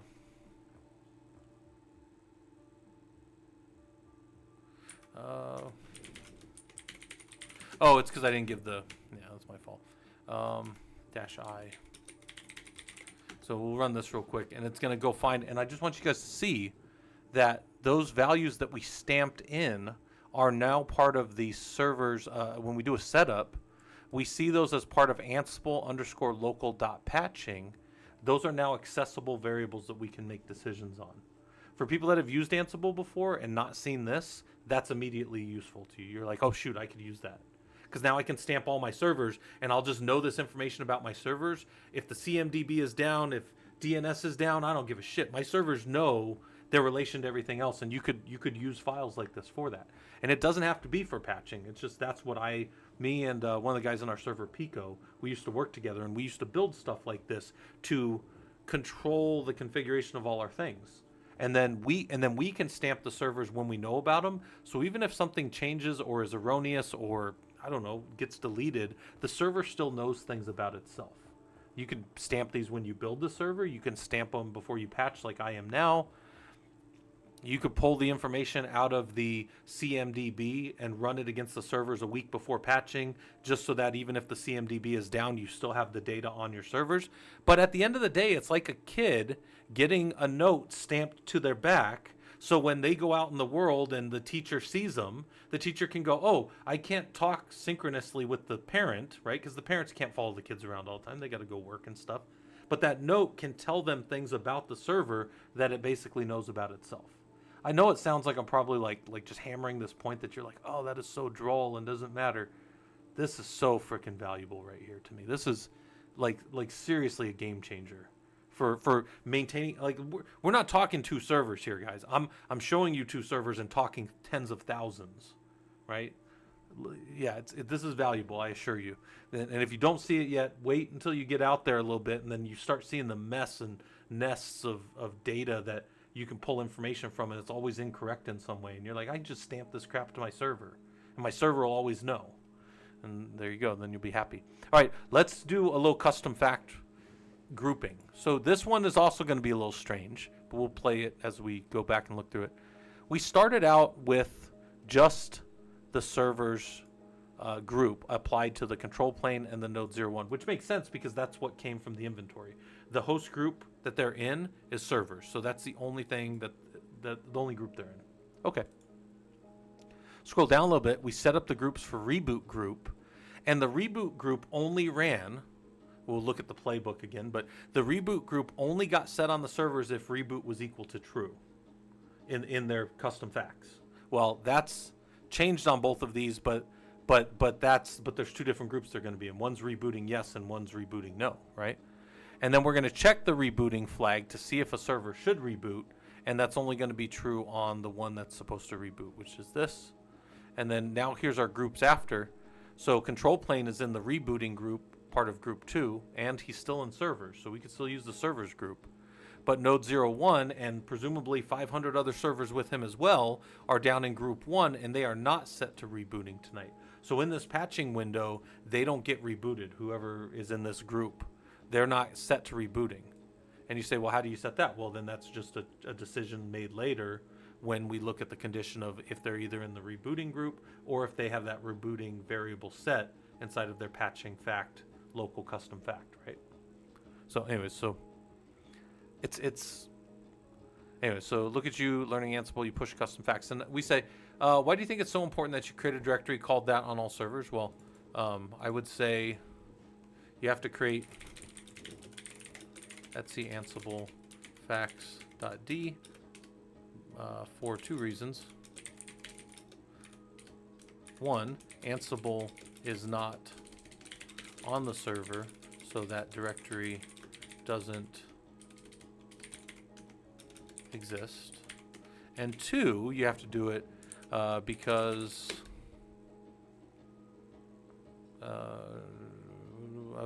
I've lost my train of thought, but Ansible's not on the server, so that directory doesn't exist. And 2, because that's where Factor looks for gather facts or setup activities. That's why you need to do that. And it says inspect the files you're pushing over, root, prod, patching, and that. What's their format? Well, they're in JSON format. We saw that right here. All right, that's JSON format. So everything, we just put it here. Everything in a .fact file in etc Ansible facts.d needs to be either, I like making lists. One is JSON format or executable and output in a JSON format. Those are the things. Those are our options there. So I'm kind of answering these questions as we go, but I'm showing you guys. And it says, what is the module group doing with the different keys? Well, how might you set a different value for grouping? So the module group, I'm gonna make this a little smaller so maybe we can fit it a little better. And then cat group by. And what happens is the key is gonna be grabbing the information out of, in this case, Ansible underscore local dot patching dot patch group, and it set them to either be in the group 1 or the group 2. I can have as many different groups as I want, but we had group 1, so then this server ended up being in group 1, and the other one was group 2, so it got group 2. And that was all done right here. We grouped by that key value, so the server either got group 1 or group 2, and I used to use like 6 different groups for about 1,500 different servers. This was at one of the other companies I used to work for, a big insurance company I used to work for. Hey, NB Katie, hopefully this stuff's useful to you. I appreciate the Prime, keeps me motivated. You guys can use those anywhere, but you use them here. Oh, look at that. I'm looking up at the sand art for the first time. What's that thing drawn? Looks like it's drawn an otter. Does it look like an otter to anybody? I don't know, I'm just watching it now. Hi there, doing videos of the training. I'm going to do video recording, LG, of the automation group 6 through 9, probably tomorrow or Saturday morning. And then Saturday evening, we're doing Unit 10. So we're going back into the, if you're talking about the automation group. This is just us doing the Socratic Ansible. So we're just walking through Ansible. These are the labs. We are doing these together for people that want to. But yeah, I mean, this is really just a recording of the Socratic stuff. Yesterday was the first day. It was about 3 hours, maybe 3.5, somewhere in there. And then today, I was telling the wife I expect this to be, it's an hour now. I expect it to be another couple hours to finish all this. But I'm also drawing stuff, so I'm taking my time a little bit. I'm drawing stuff. I'll put these notes up there too, but they'll be images, so they'll be less useful. I guess I could just drop the Excalibur link as well. It says, why does only one of the 2 servers have the rebooting group? Well, that makes sense. We only have one server that's set to reboot, so he's the only one that got in there. And then how might you use that rebooting group? Well, you might have a part of the playbook that only executes against servers in a rebooting group. So when you run playbooks, you can switch the target groups as you're running your playbook. We do that a lot when we inherit roles and stuff. And that kind of gets into more advanced stuff for later. We're still in like the crawling and touching all the individual pieces. We're not in the walking or running method yet, right? Crawl, walk, run is a common method for learning this type of stuff, or learning anything really. All right, so let's create some users on the system. I'll make a little one of these. Go down here, create users. I don't know if you guys can hear that, but I got a helicopter flying over my house. I live right next to a hospital, not far from a hospital at all. And then they built a children's hospital next to it, so it's like sometimes at night there's a lot of stuff going on. What is Socratic? Oh yeah, no, I'll tell you, LG. It's actually good for people that haven't been here, like to hear about it. So what the Socratic method, and it's kind of funny, we're not exactly doing the Socratic method anymore, but what the Socratic method would be is like, it's a lot of times people use it for philosophy or argumentation. We're just using it to teach ourselves some tool. And what it is we ask questions. So I would ask you, like, I would say, hey, how does Ansible like create users on a system? And you would go, well, I've used Ansible, so I would build a playbook, and then I would get this module and this and this, and I would go, how do you know that module works the way that you say it does? And you would say, well, I actually know that because I've used it. And it's almost like this idea, if you guys have ever heard, I always forget the name of it, but it's like, it's probably wrong to say eschatology, but whatever it is, it's the how do you know a thing to be true. So you might say to me, well, I know it to be true because I've touched it. That's one. I've read the documentation and worked with it and seen it work. And I go, okay, that's fair. I'm just asking. I'm not attacking you. And it's this kind of like back and forth quiz-based. It's always questions. Socratic method is always questions. And so we're asking ourselves questions like, can I do a thing? Why is a thing the way it is? Why do we care? Like a big part of it, this is a huge one. When I talk about stuff for like hours and hours, and people sometimes hang out and they sometimes don't. And it's like, why do I care what this guy's saying? I mean, he's showing me some Linux and that's cool. But if I start tying it back to like why you care as an administrator, and if I talk about like, well, and the question will come in like this, and then why do I know that a thing is or isn't set the way that it should be? This is how, right? And then like, it just makes you like, it's almost like a self-challenge for yourself. So that's what the Socratic method is. The way it's supposed to be is really more kind of like it's almost like you're just fencing, but not really in a super like aggressive manner. It's like just a back and forth, playful. Like, well, how do you know that, and how do you know that to be true? And it's like, well, I've seen it, and I've studied this, and this person said this in their study, and then you start referencing other people and stuff like that. So, Air Knight said, "Is there a way to add a task on the a bot on the Discord channel that will provide tasks of the day? Ansible course and will provide a scenario to automate, create X users, and ensure their shell is different." I actually think that would be fun, Airhead Knight. We have a pretty good bot on the server, and I could talk to Fisherman about maybe adding some of that stuff. I could also just set a list of things and then just have it go make them in like in a channel. Like I can just use a webhook and do that inside of a channel. So I definitely look into that. Let me get my little notepad out. Put it in my notes. Some of you guys know, as an engineer, I keep physical notes. I'm a fan of a physical notebook. Let me say Discord. Right. Challenges. Might be a fun one. Just write like a generic set of challenges, even from this, that just asks you to do things. We could definitely do something like that. Yeah, LG. So I actually talked about this a little bit yesterday too. About it's the same as running. I used to use SSH for everything. I would SSH to nodes. I would hit things. I would test things. This and this and this. The reason I like Ansible so much, even for admin type tasks nowadays, is because it's more. There's more of a scaffolding around what's happening, and I can build things, especially in my automations for reporting, that give me good information back.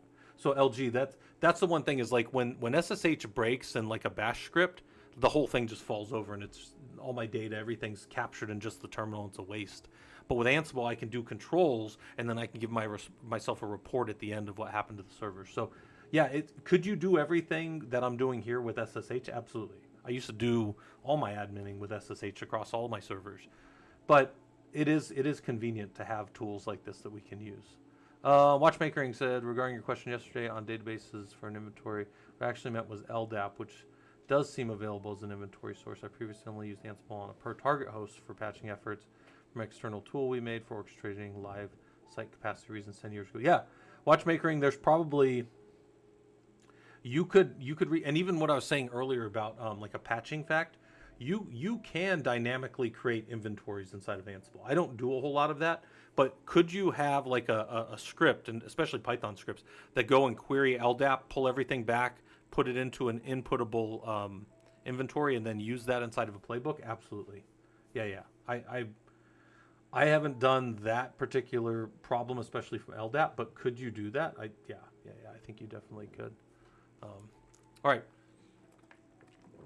LG, might I posit that when you're done watching this, or even now if you want, if you go watch the one from yesterday, you would see kind of like from the very start how I use Ansible. This is the stuff I do professionally with Ansible. And I don't know, people keep asking me to do it, and then they keep bringing me in to, because I get dropped in. You guys know my company puts me in different environments, and they'll be like, yeah, nobody else did this, nobody else set this up. And I'm like, it's not because they couldn't, it's just nobody thinks to do these really simple things. I only do simple things, guys. I'm not like, I tell you guys, I'm not the smartest engineer I've ever met. I'm just a guy who gets stuff built. Like, I just get stuff done. I got a question over here. 80 said, I want to replicate Werewolf and Autobox and Hammer, and I'm going to take RHCE on Q2. I hope you don't mind. Yeah. 80, if it works for you in the Hammer environment, do it. So you know, somebody had powered down, let me show you guys. Somebody had powered down 2 of the boxes, but we turned them back on. So if you do use the Hammer environment, just make sure you do a shutdown -FR now instead of -H now, because, oh, here, where's that? That was a different problem.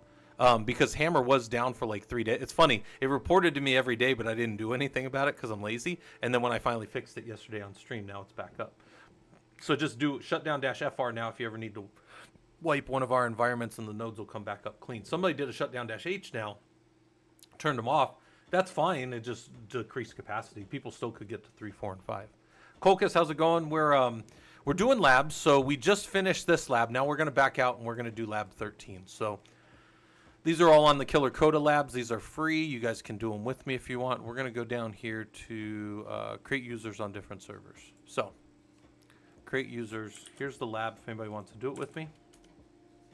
And we've just been drawing over here on the right as we ask ourselves questions and add more and more of the stuff, like how Ansible Vault works and how message of the day works and fax pushing. Now we're going to do create users.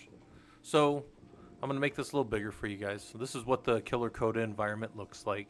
And it says your engineering team needs to push service accounts for some new users and teams for some of your systems. Okay.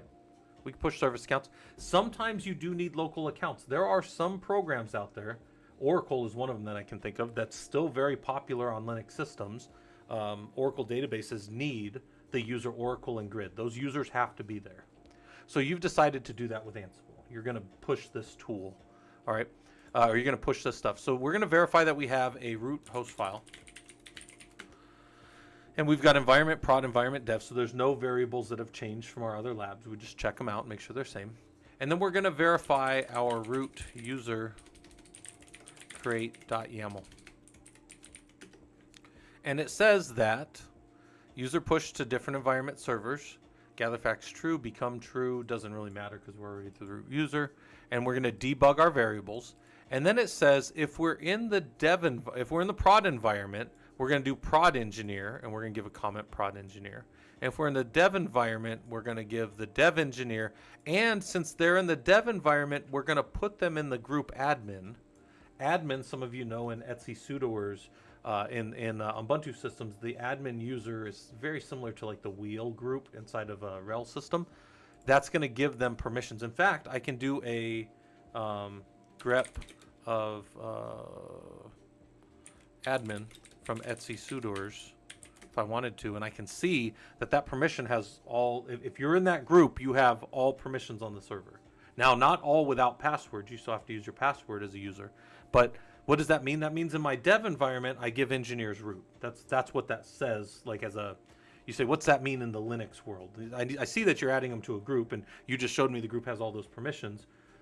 What is actually happening there is that if you're in the admin group, I am giving you full rights as an admin on the box and sudo and all that kind of stuff. You don't even technically have to sudo if you're in that group. You just have to, you would use the sudo command typically, but you have all the permissions, all the passwords. Or all the, not all the passwords, but you have all the permissions. So as in the dev environment. In the prod environment, no, we don't give you that. Only a few of us have that. If you're one of our engineers in the environment, you can get there, but you can just see things. Okay, so hopefully that's clear. And then we're going to push the prod user to the prod servers and the dev engineer to the dev engineer servers. So we're going to go and do that. So we just read those and looked at them. And we're going to run the playbook to push those to both of those environments. It's going to go, it's going to push them over. It's going to say I made the user over here and I didn't make the user over here. And then now we can run a quick ad hoc command to check those servers. And look at what the ad hoc command is. It's going to be servers shell. And we're going to just look at the end of Etsy pass WD, and we'll see that user added in both of those environments. And then we're just going to grep admin from the Etsy admin group. And on node 01, we'll see the dev engineer, and he's been added to the admin group. So those are two different files, two different commands that executed for this. And then the control plane prod engineer is here, but the prod engineer is not added to the admin group right there. Look, you don't see him right there. And there's also this LP admin. That's interesting that there's, now I see a drift that's in my groups, and now I have to go figure out what that drift is if these are the same type of servers, right? So, Cosmic, you like the merch? I think me and the wife are going to work this year on making the merch better, because like our merch is just like me making little stuff. And I talked to the wife, and I'm like, we need to do this, because I have this shirt. I wore the shirt last night to the party. This one. The Linux is the way shirt. This is the one that I wore last night to the party. That's my favorite. But you guys, look, I mean, I just have that up so people know that this exists. You guys don't have to buy merch. You can just hang out if you want. Just know that there is merch, and I'm going to make more of it and better. And the wife was actually, like, I told her I'm going to get her a subscription maybe to like Photoshop or something, because like you can get Adobe subscriptions for $10 a month or something. But she wants to make seasonal ones, so we'll have like do all the Linux, and then it'll be like seasonal. So it'll be like Halloween, so some of that. Can I get that delivered? You might be able to. I don't know. I think it'll go to the Netherlands. I think it'll go anywhere. Pretty sure our merch is like, that's a very hands-off store. I don't ever have to touch anything, but I think you can get it delivered over there. Cosmic, if you have a problem with it, just message me. I think you can find me on Discord. I think we've talked If not, you can message me. I can figure out a way to ship it over to you if you really want it, right? Like I'm not super worried about making money off the merch. I just want people to wear it to their conferences. And by the way, guys, I'm supposed to be speaking in February at Scale. I think I'm gonna be out in California speaking. I need to talk to one of our guys about it, but yeah. A few of our guys have the hoodies. That's like one of the only things that's ever been bought Cosmic. Like there's been a couple of mugs and a couple of hoodies, and that's kind of funny because one of our guys works in the data center up in Washington, and actually, as I mentioned him, I haven't seen him in a couple of months, man. I'm hoping he's doing all right, but he's one of our guys who moved up to work for Amazon in their data center.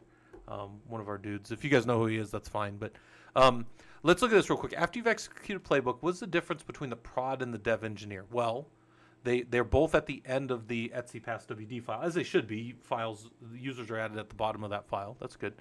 The dev engineer has certain permissions as admin in the box. By the way, do you guys want to see a cool? This is one of my favorite Linux commands in general as an admin.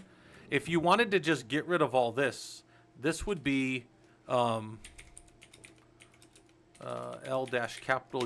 This might be a little difficult to make work, but because it's going to be per server.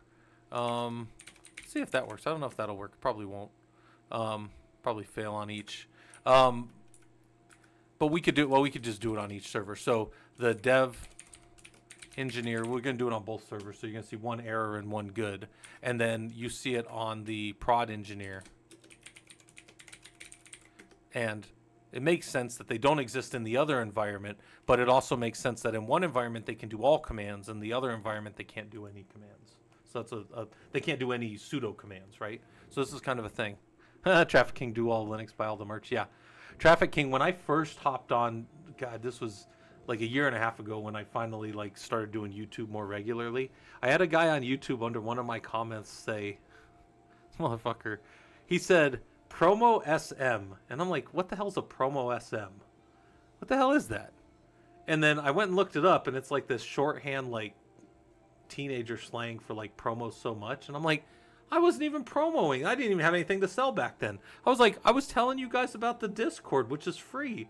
What am I doing? Promoting myself on my own stream about doing Linux? Like, what the hell? So we made it a meme. So there's that, or we made it an emoji. I made it into an emoji in the Discord. So if you guys ever see this,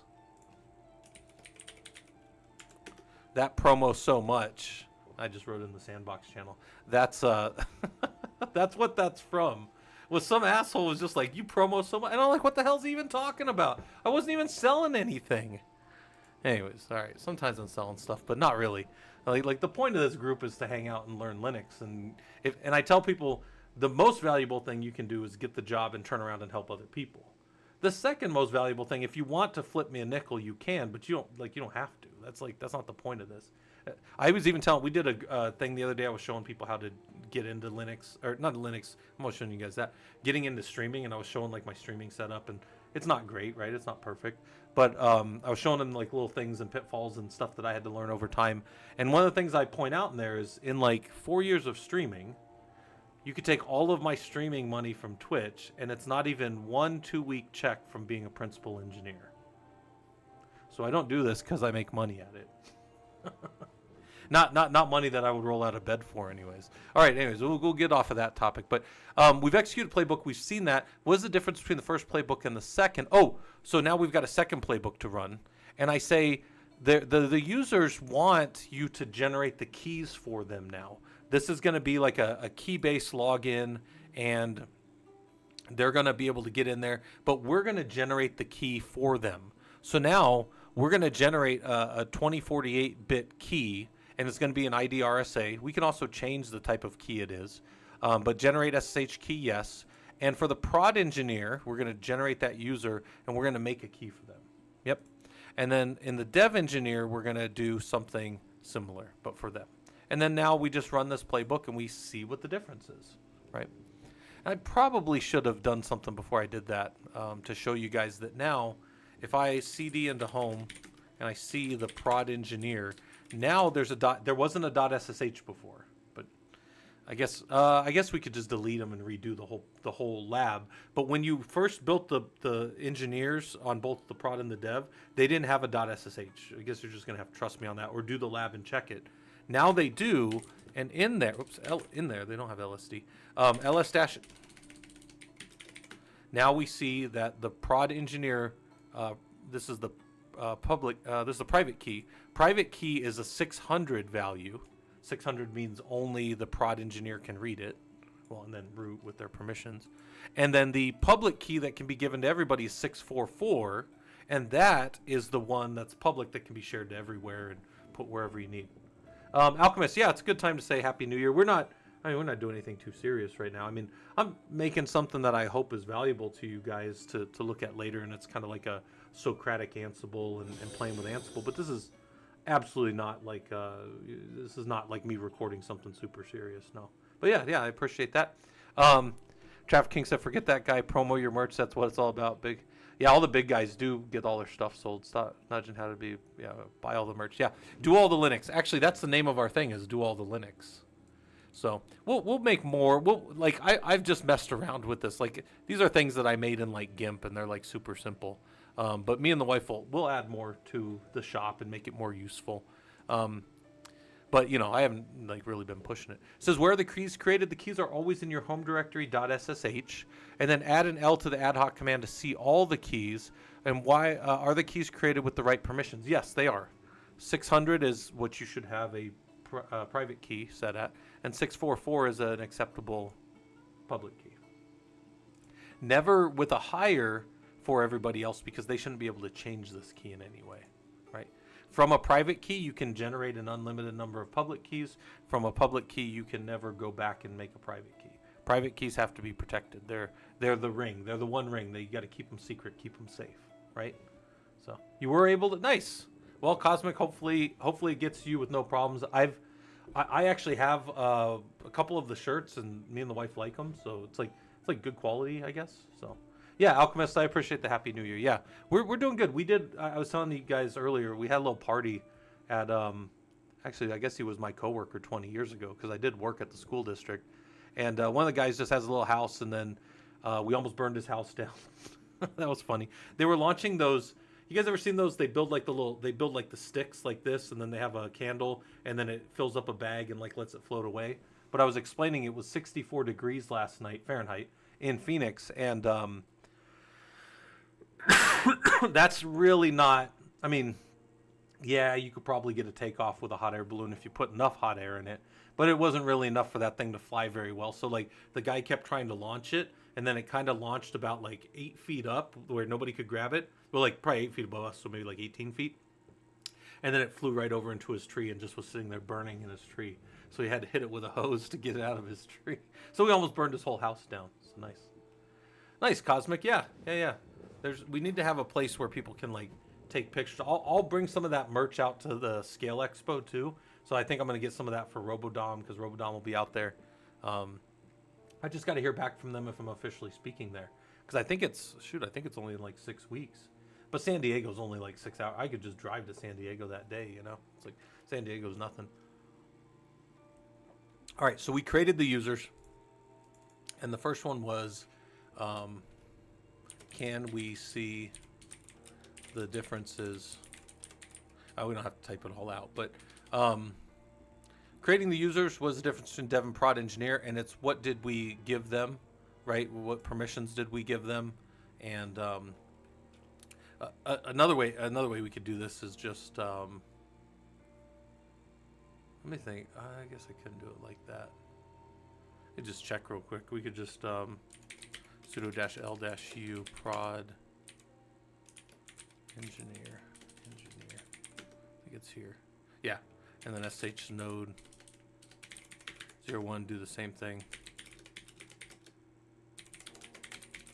You could that would be a manual check, right? Whereas we want to do things more automated if we can, but with only 2 systems, that's like a little what we might call a spot check. You just check like 1 out of 1,000 nodes, and when you're testing, sometimes you want to just spot check things, make sure they did everything they should.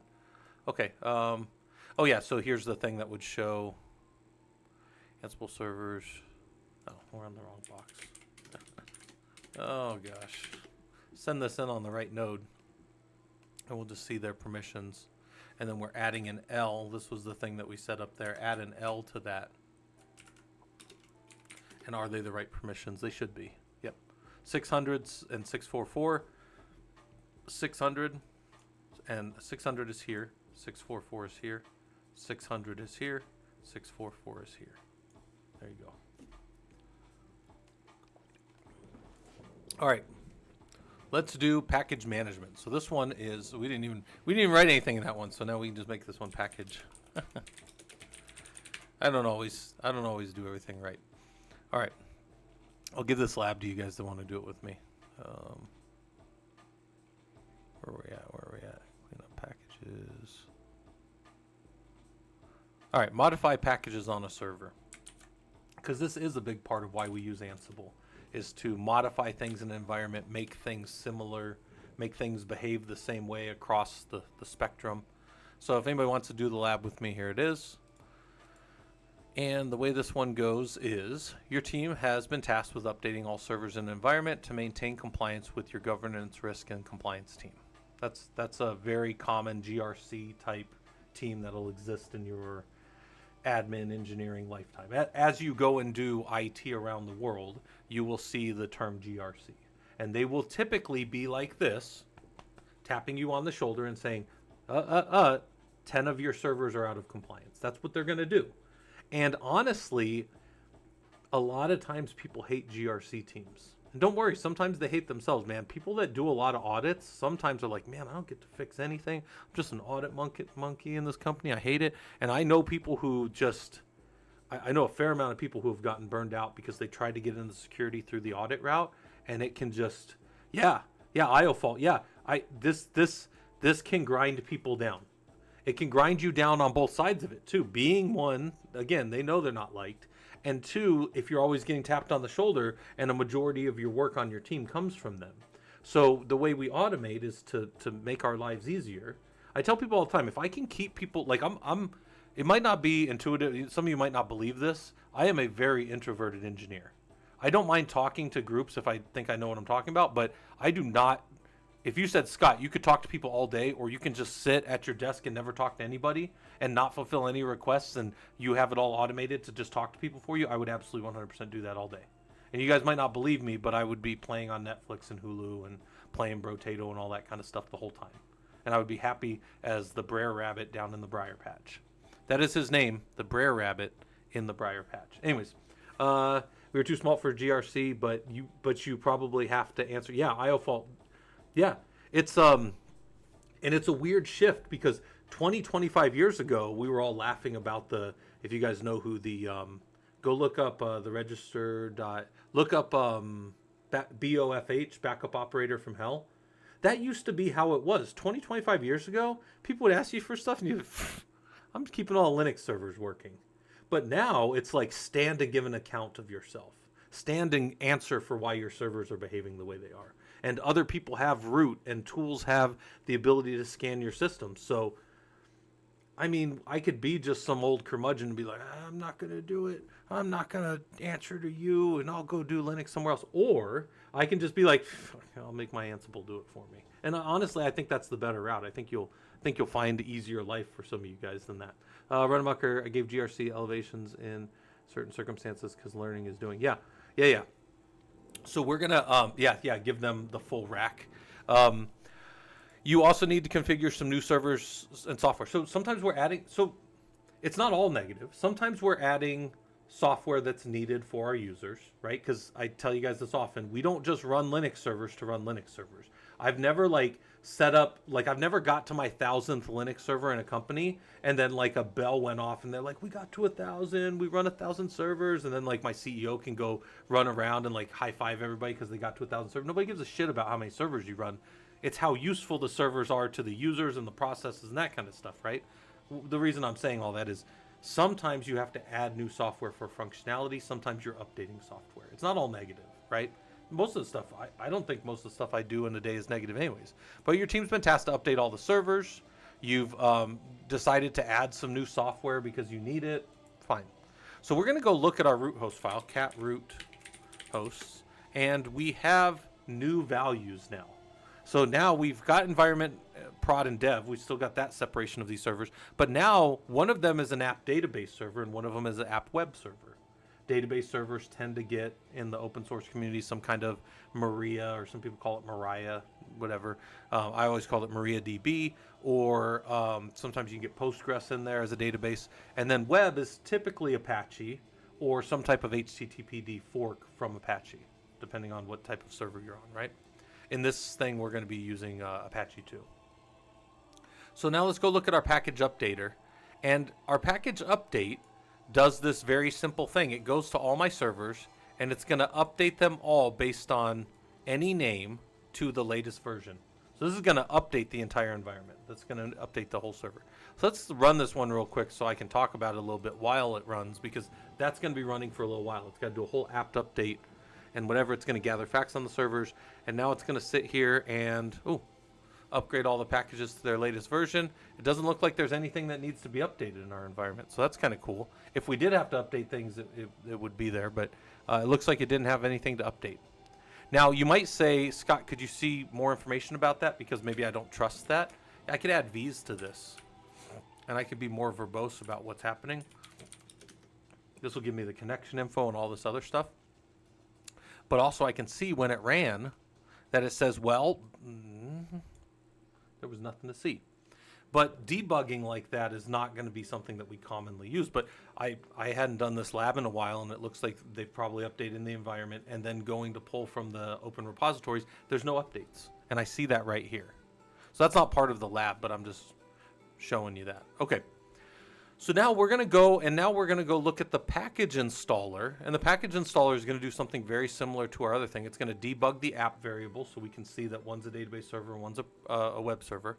And then if you're the web server, you're going to get Apache 2 and PHP, because those are common tools. PHP is a little less common now than it was like 15 years ago, but it's just another web, what they call, what's that term? It's just a interpreter, right? It just runs, and it's not WYSIWYG. What's that term? One of you guys knows it. Well, like a CGI environment, but we used to call it all the time in Perl, when Perl used to run everything back in the day. Not Common Gateway Interface. I don't know. Anyways, but and then here's the MariaDB. It's going to get the server and the client installed. Okay, so if I run this, and we'll run it again to determine that item potency is achieved. And if you click on that, it'll tell you what they mean by item potency. It's an important little term for them. Important term in general.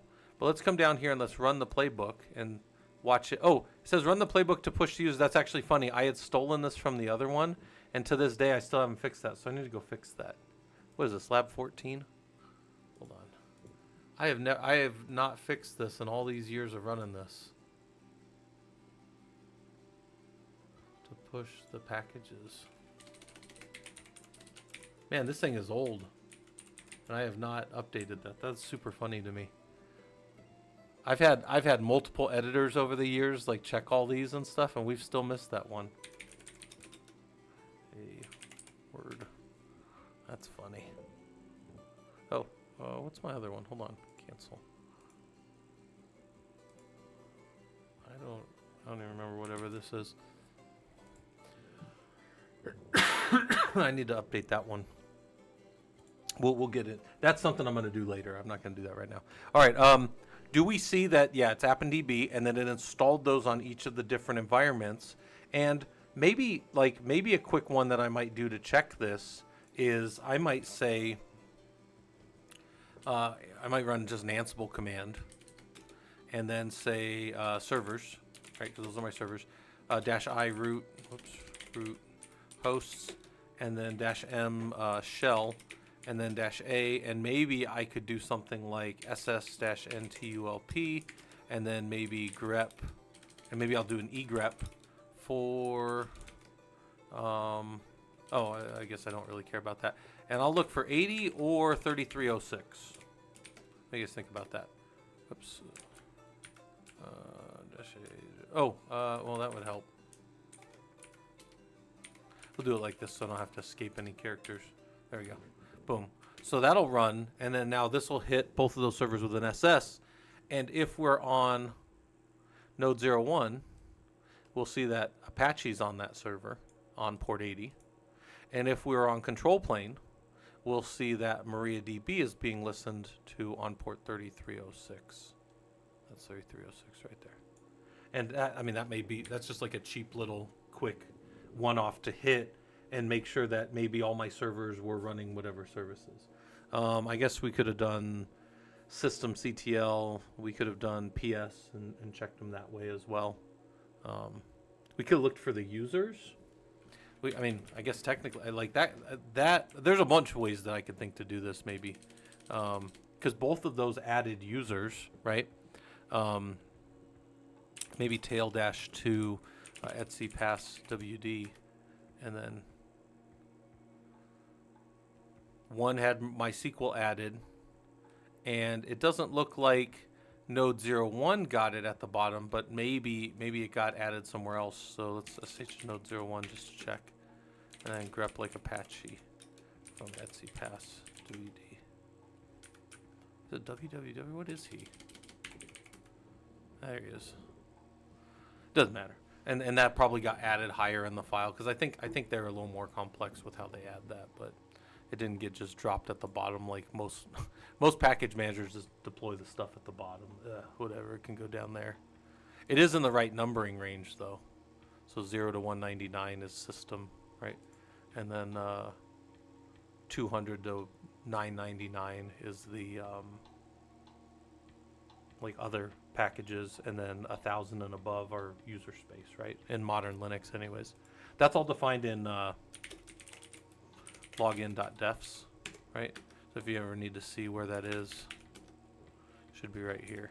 Yeah, user min, and then here's the syst ones are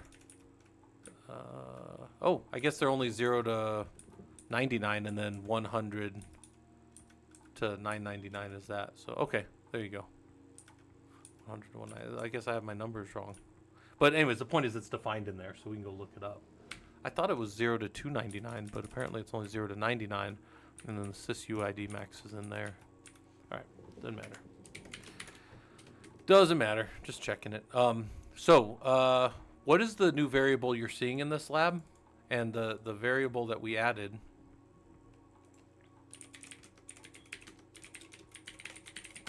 was app. So we added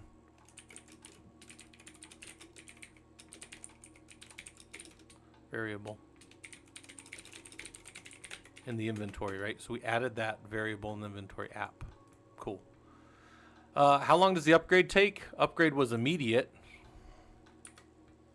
Upgrade didn't have anything to update. We validated with the right, so we gave the option VVV, and that updated. Also didn't is spelled like this. And then why was the second run faster? Well, the second run wasn't faster in our case, but if there had been changes, it was going to be faster to check and see that there was nothing to update than it was the second time. So the second run was not faster for us because there was no updates needed anyways. If there had been updates the first time, they would have been updated, and that would have taken a longer time. And then the second time, there wouldn't have been any updates, so that would have been faster. What is the argument given to the app module that says to install the packages? It's the argument is state equals present tells apt or package to install packages. That's the state equals present, and that is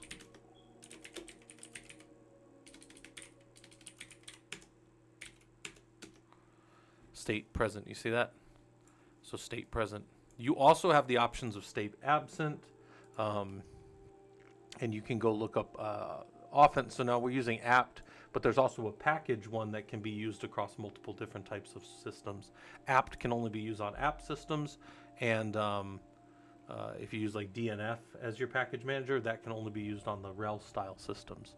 But in this case, we have this. We knew we were on this type of server, so we could do this. You might say, well, how would you, if you were going to have this playbook and you wanted it to work on both Debian-based servers with apt or also your RHEL servers? Well, then we could get into, we'd start to do stuff like this, which was our, you know, this kind of thing with setup. Our filter is going to equal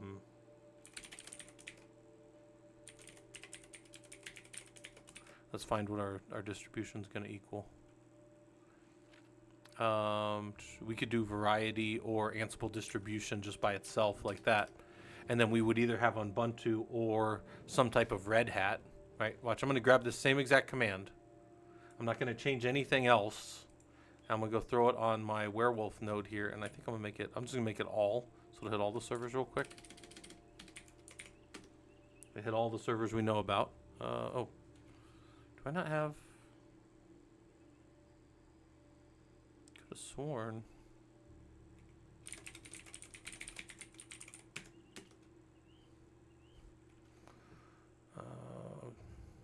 Oh, I didn't have to change the command. Servers would have worked. Servers would have worked right here. What? Oh, I don't need that. My bad.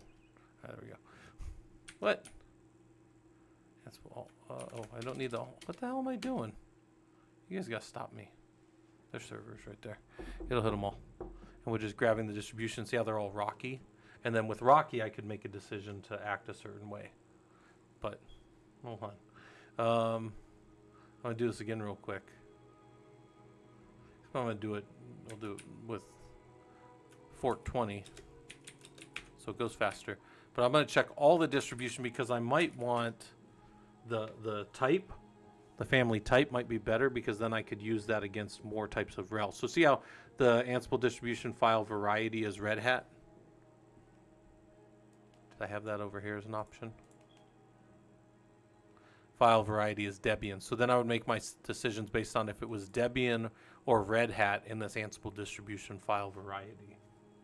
So, because these are all my boxes at home are mostly RHEL based. Not all. We have stuff that's doing other stuff in the lab. What is the argument given to app module that says to install that state present?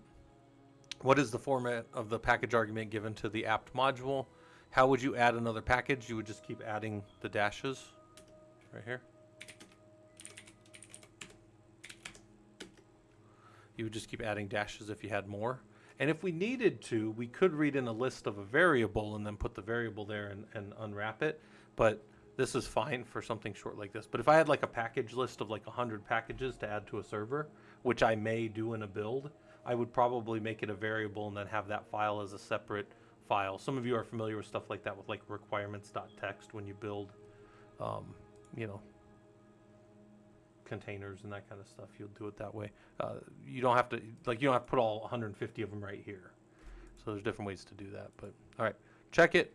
Says, look at you learning Ansible. You updated and pushed packages. Of course, we didn't have to update because the system was updated. But sometimes, because we're looking at real external repositories to this lab environment, you will have, probably tomorrow, we'll have updates in there. So that's kind of a fun little thing. And then we had to install the packages because they didn't just have Apache or Apache 2 or MariaDB sitting around everywhere. You wouldn't put those on all the servers. But then we pushed them and it turned them on by installing them. So we could also have checked that to make sure they were turned on. All right, so anyways, that was package management. Let's go look at, we're going to get into a fun one here. Galaxies and roles. So this one, I start to introduce you guys to, it uses an old lab, but it shows you a thing that you need to understand to work well with others. So, is this, users that, galaxies and roles. All right, this one's called Galaxies and Roles. Anybody wants to do this one with me? Here's the lab. Also, if you guys are doing the labs, you can also see that you could just go up to the Het Tanis course Ansible and you can see all the labs yourself too. So if you're sticking around and doing labs with us, they're free, but you can also get in there and do them at your leisure at any time. I'm just kind of adding more to the thing. So this is Galaxy and roles. So your team has been using Ansible and decided they need to have better reusability and modularity in their code. That's what we use this for. You have been tasked with testing and deploying Galaxy to see how inherited roles work in Ansible. So there are a lot of ways that this could start to go. But for me, I'm going to show you guys the basic ways to do something from earlier, but with inheritable roles. Okay? So verify your host file exists. There. It's got the same thing as before. And then we're going to create two galaxies inside of a root playbook roles called update and install. Let's go do that real quick. So I'm going to make a directory root playbook roles, and I'm going to cd down into there. Right, that's what I did with those two commands. And I look, and there's nothing in there. Nothing in there. There's tree. Okay, we didn't install tree. If you need to, you can apt install -y tree if you need to. Tree's just a little. Oh, that's still installing in the background, I think. Yeah, that's my fault. So I went a little fast on this lab because it's still installing in the background, and I don't have a wait on the lab, so we can just wait a little bit. So that'll be installed. If you do this lab kind of slow, it'll be back there still. But we're going to get in here. We're in this directory, and we are going to make sure. There we go. So here is the update directory now, and then here's what it looks like when we ran Ansible Galaxy to create it. There's update as a directory, and then here's all these things that are kind of inheritable inside of an Ansible role if we want them. We can use as many of these things or as little of these things as we need. The one thing that's kind of required is a task. You have to have a task, because if you're not going to run a task, you're not going to do anything. Here, it couldn't recreate it because it's already there. That's fine. So now we're going to go, and in the same directory, we're going to make the install. And if we run our ls tree again, now we see here's install with all of these other parts that are basically giving us like a skeleton framework to work with. Are we going to use everything? No. Could we use everything? Sure. But now this install and this update that we've built, we can go and put tasks in it that can be called by different playbooks as inheritable roles. So watch it. It's almost like calling a function. The function exists out there somewhere. It's underneath where our execution happens, so our system inherits it and finds it, and then it runs. So let's do this real quick. So we're gonna go to roles updates, and in here, in the task for the update, we're going to just say, go ahead and include update.yaml, and we'll put a tag on it. We're not going to use the tags in this lab, but we're going to put a tag on it for update. And then in this file, in this same directory, we're going to make that update. So here's our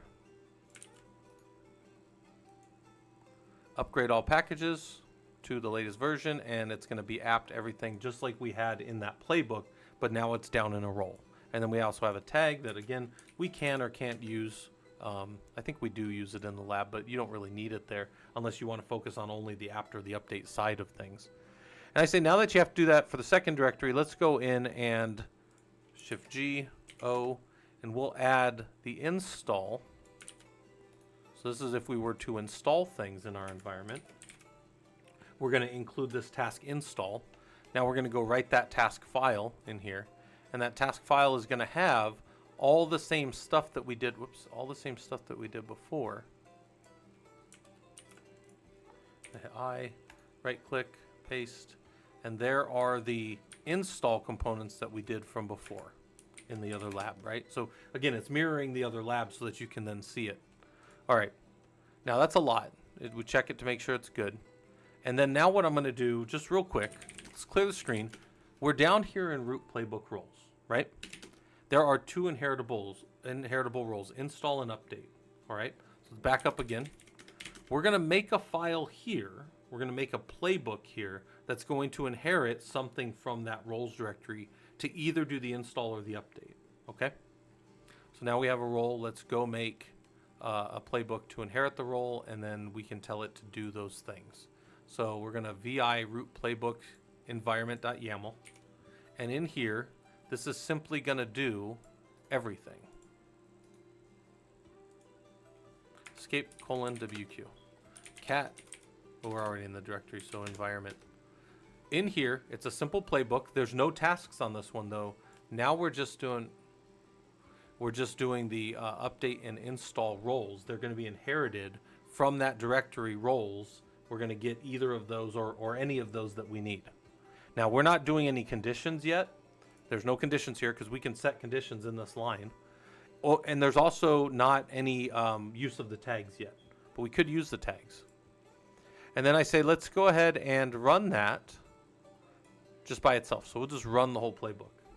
And it's going to go and it's going to try to update, but the updates probably get jumped over because there's no updates that needed to happen, right? Upgrade all the packages. It's at the most recent one. We knew that. But then we come down here and it's going to install Apache on the Apache server because that's the path that it goes. And then it's going to install MariaDB on the MariaDB server because that's the path that goes, right?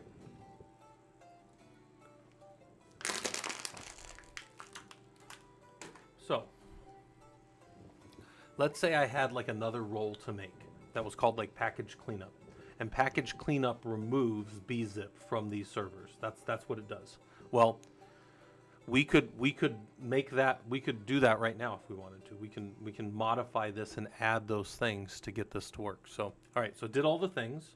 If I am on this server and I go ssntulp, I should see, what does this guy get? This guy gets whatever he gets. What server? What server did he get? I guess I can just go look real quick, but he's the MariaDB server, right? There's his MariaDB, which means the other one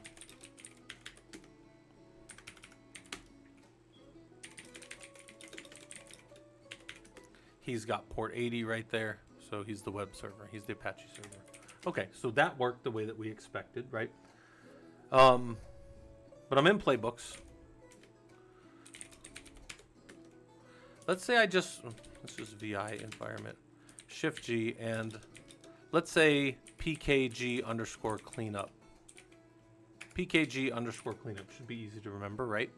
So now we CD into roles, and then we're going to go to, let's say that we wanted to do something that was similar to the update. So we're going to copy -R update to, we'll call it PKG underscore cleanup, right? We'll CD into our PKG underscore cleanup.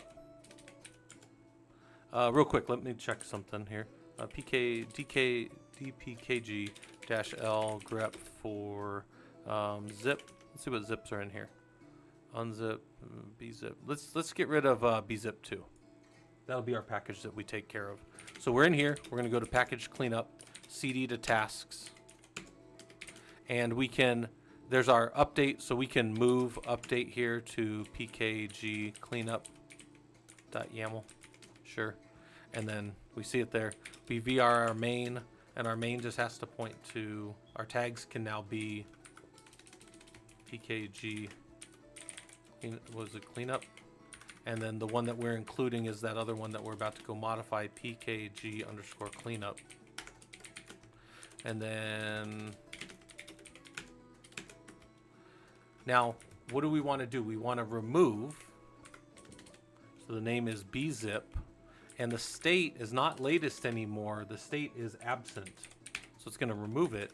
And the tags is pkg underscore cleanup. And then, oh, and for fun, we should also fix, so $, and say remove packages that are not needed. Or, you know, they're out of compliance, or I don't know, whatever we're removing them. Go here, and then we bang Ansible playbook.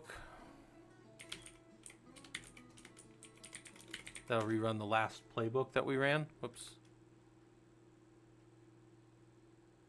I don't know what that is. We'll just rerun the last Ansible playbook. What did I do? Did I mess up that command somewhere? Doesn't matter. There it is. That'll run. Yeah, I don't know why that didn't run. Now it's going to go and it's going to see everything there, but it's going to have to remove those packages at the end. Ah! What? It went to package cleanup. It saw that.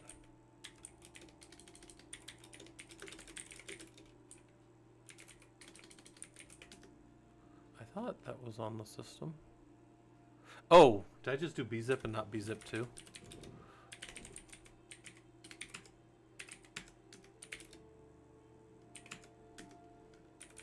bzip2, guys. But this is why it's important to attention to detail. All right. So anyways, you guys saw me add another role, and then we inherited that role, but now it's going to delete the bzip2.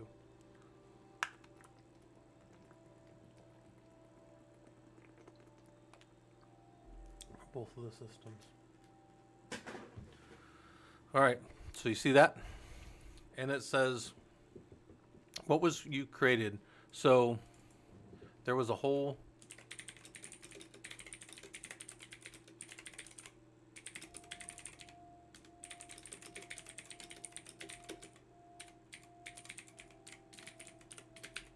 right. So there was a whole galaxy that was formed, as it were, when we did this. So I can say Ansible galaxy init, Scott lab, let's just say, and then if I do a tree on Scott lab, something that didn't exist, here's all the pieces. Like, and you might say, Scott, I literally only saw you go into the task directory and change 2 things. Yep.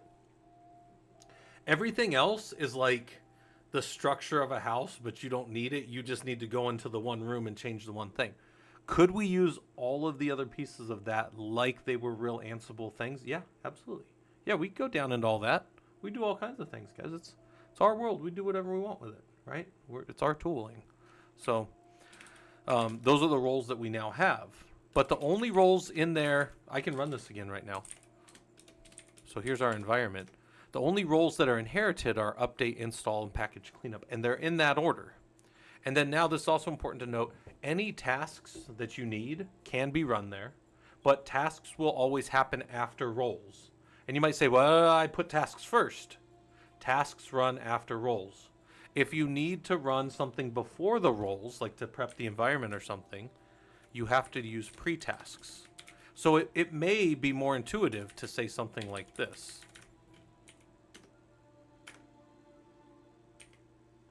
It may be more correct, let's say logically flowing, to do something like this. And that is the way the execution flow will happen. It does not matter the order for Ansible. Ansible doesn't give a shit what's in these YAML files. As long as it's correct, it'll do roles first, then tasks. And pre-tasks only if you put that as an added. The pre-task, most people don't use pre-tasks, but they're there. And I should be able to test and run my Ansible playbook again. And it shouldn't matter that I don't have any of those other things there, because Ansible's a fantastic ignorer of things. I actually do like that about Ansible. Like, you have something that's like, it's there, but like it's like the whole structure of everything in a galaxy, but we're not doing anything with it. Go buy it. Just walk by it.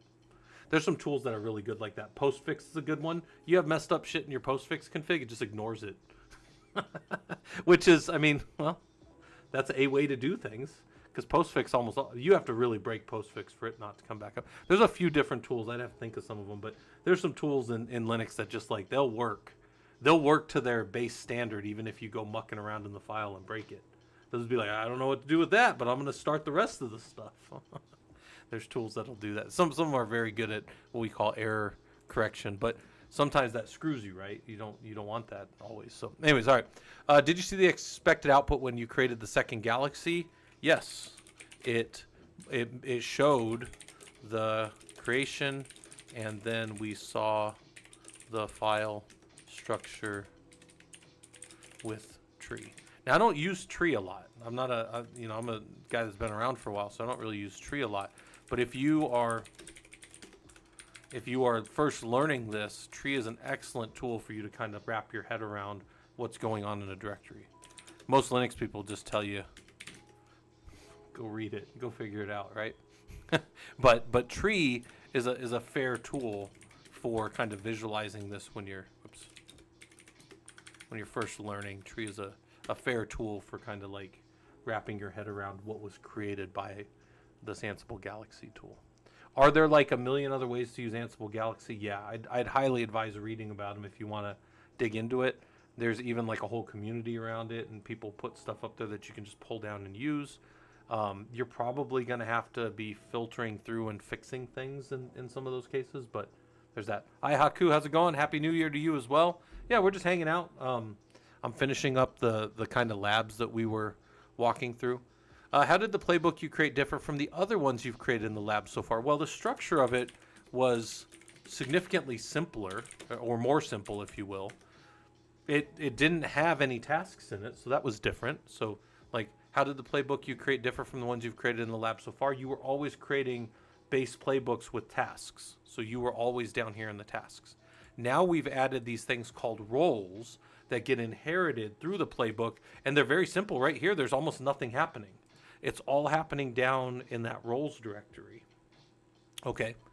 What happens when you run the playbook? It inherits the roles and it does the tasks inside of them as though they were the tasks that needed to be done for updating, installing, and package cleanup.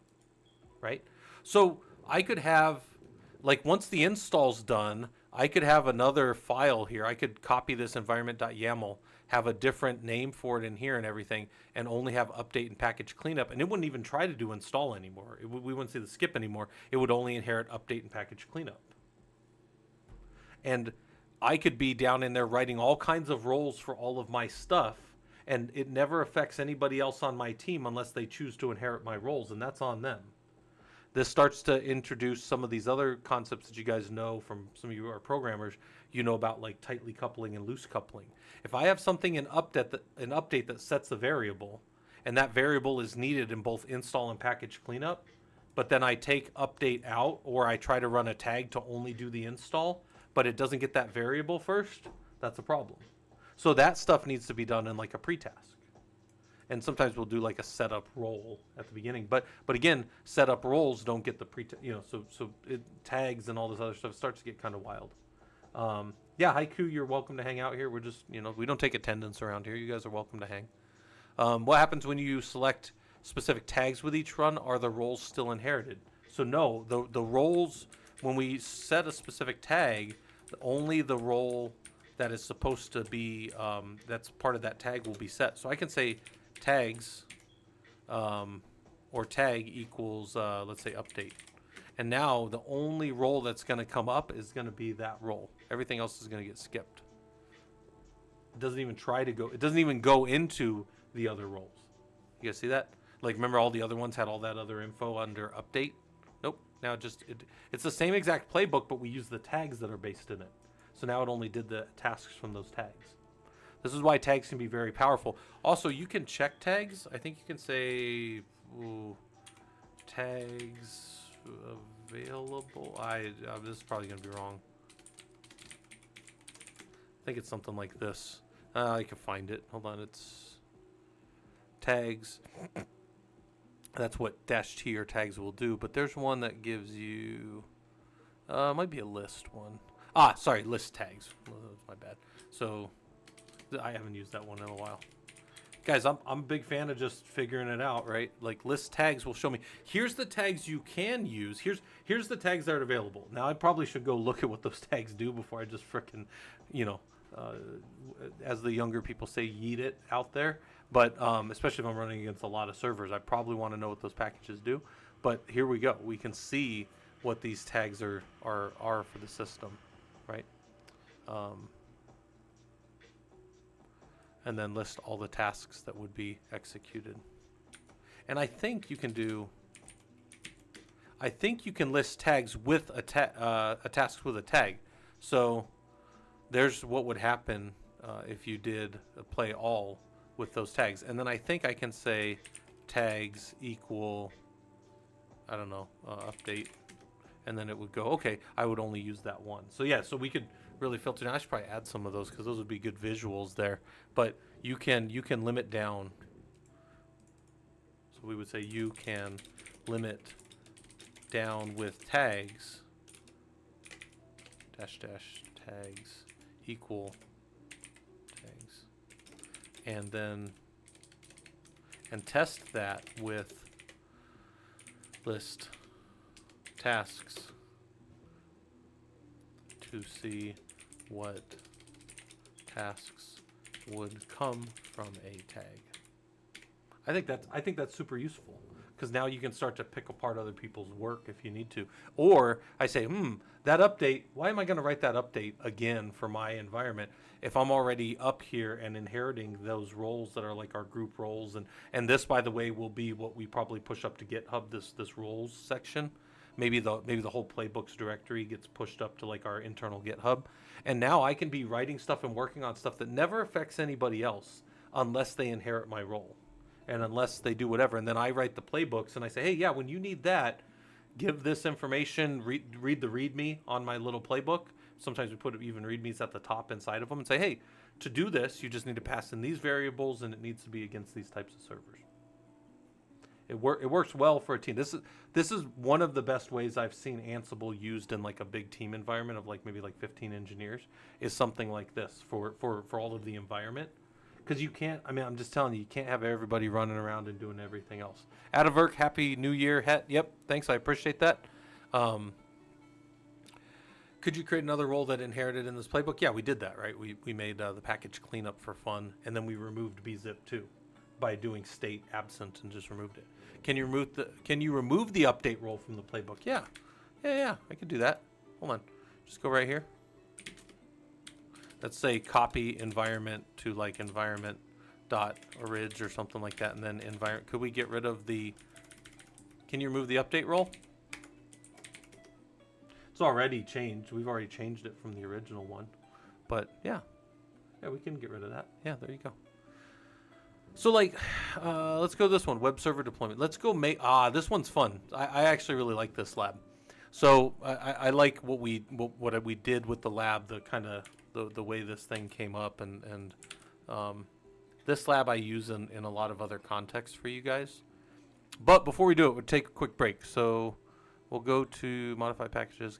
All right, so deploy a web server in Ansible. And I'm gonna give you guys this link before I go on my break because of this. Even though it burns part of my hour. Here's the link. And the reason I'm doing that is because of this. This comes from another lab. If you say, hey, Scott, I don't know how to deploy a web server. I've never done that in Linux. I say, okay, hold on. While I take a break and go grab like a drink and walk around a little bit, you can get out of this lab and you can go into this deploying a web server and you can go do this lab by hand if you want in Linux, right? But this one is a very specific use case that one of your dev teams or one of your teams came to, and they wanted to test these different versions. So we're going to deploy all of it at once. And it's going to be a lot if you don't do Linux. If you don't do Linux, have never built a web server in Linux, you might want to go do this one real quick. And then I'll come back. Maybe I'll come back and I'll do a poll on the Twitch side. If you guys say that you want to do that other lab, I'll say new poll. Do we do the Linux lab? Right? Yes or no, and we'll give you 10 minutes and you can do the thing. So that's over on Twitch. On YouTube, if you want to do the lab, just tell me yes and I'll add you guys in, and then that's how we'll do it. But I'm gonna take a real quick break, so let me put up my hourglass. Where's my hourglass at?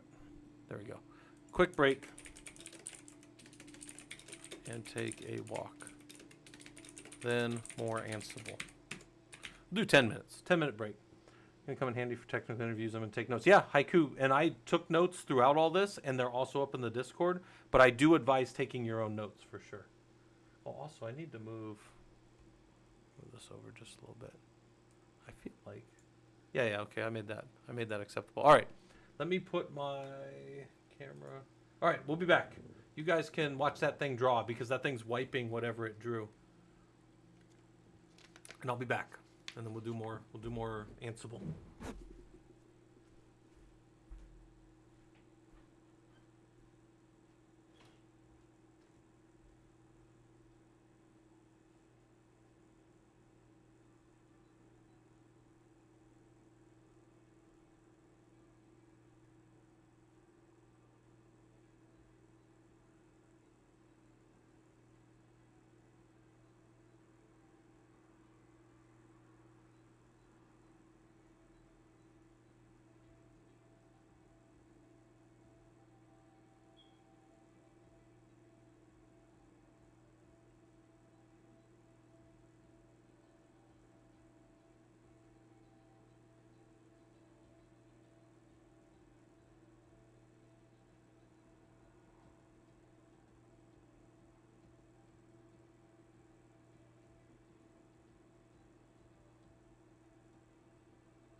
I'm back, but I'm still on break. So you guys feel free to take a walk. I went looking for the wife, couldn't find her. I think she said she was taking a walk.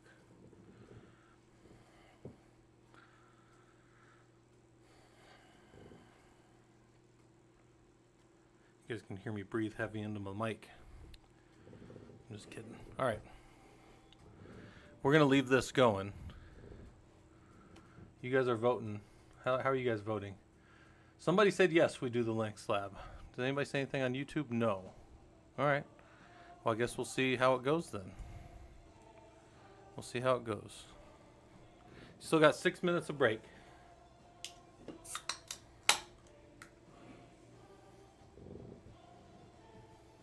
You can also watch that thing slowly wipe the screen up there.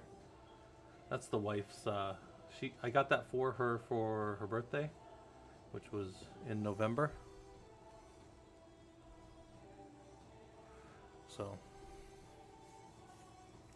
we'll do this. So yeah, vote if you guys want to choose what we're doing. You guys get to vote. See if the wife messages me before my break's over.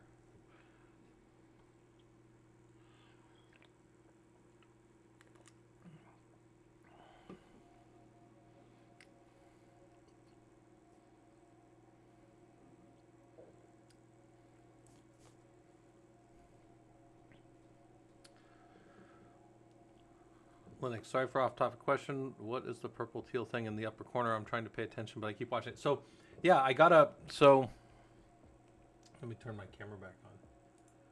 So, my wife's birthday is at the end of November, and I just kind of get her presents all November. And this was one of the last things I got her up there. So, that is the old Ranger Cam. So, if you guys remember Ranger Cam, but Ranger passed away. And the way it actually works, because this is actually a fun little thing inside of the world, is it's actually being passed through here. You guys are seeing this, but filtered down to only show the one thing. And it is the Ranger Cam pointed down on this little sand dart. And what happens is the sand dart gets, it runs a program that just builds little, sand dart things. I'll move this off so it doesn't distract you guys anymore.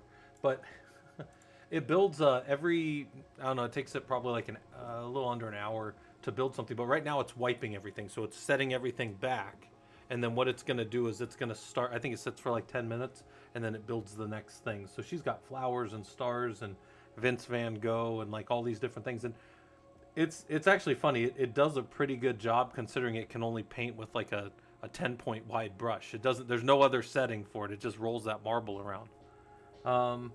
Is it best to reboot the labs to sign out of it? Yeah, if you leave, V Schizophrenic, if you're in the Prolog labs, yeah, just reboot the lab, and it'll zipper you out of the whole system. Yep.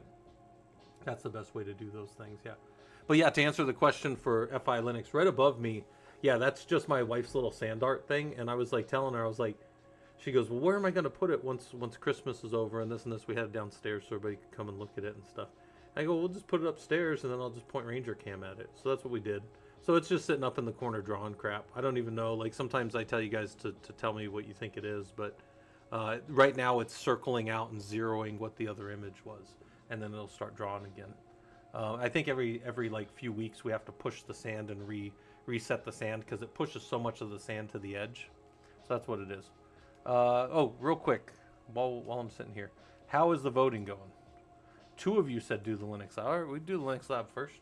I don't mind stepping aside for a second to give you guys the hands-on Linux pieces before we do Ansible, because again, Ansible is just moving things in place that are Linux based, right? It's just doing Linux tasks for us. So if I am going to do that, I'm going to right click and I'll just copy the link. Then I'll move back out to here so that I've lost this. I don't want to be in that lab. And then I'll drop it here, because you can only do one lab at a time in Killer Coda. So I got to now wait for that lab to reset for a second. Linux, it's one of these sand art things. I don't know what you would call it on Amazon.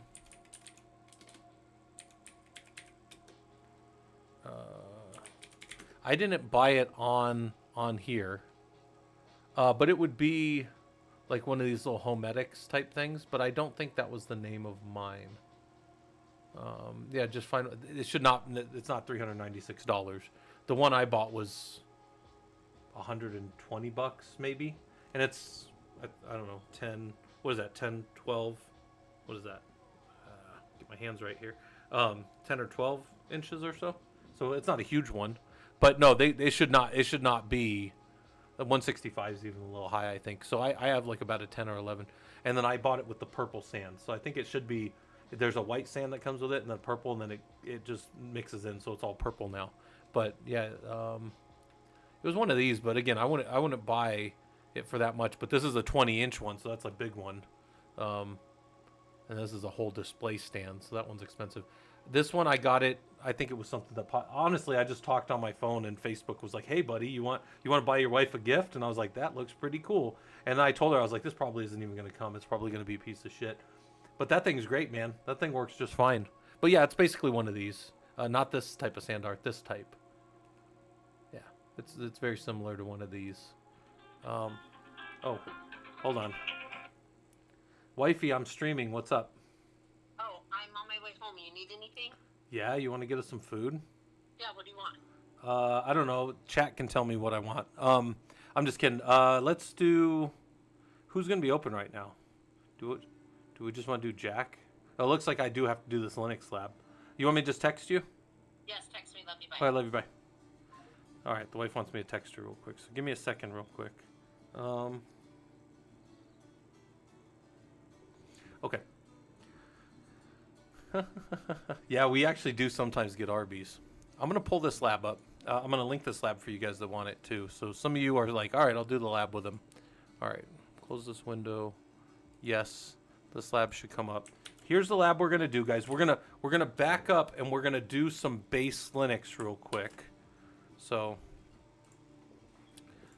Linux lab, Linux, Apache to set up, right? So what are we gonna do here? Let's think about this for a second. We're gonna take a server.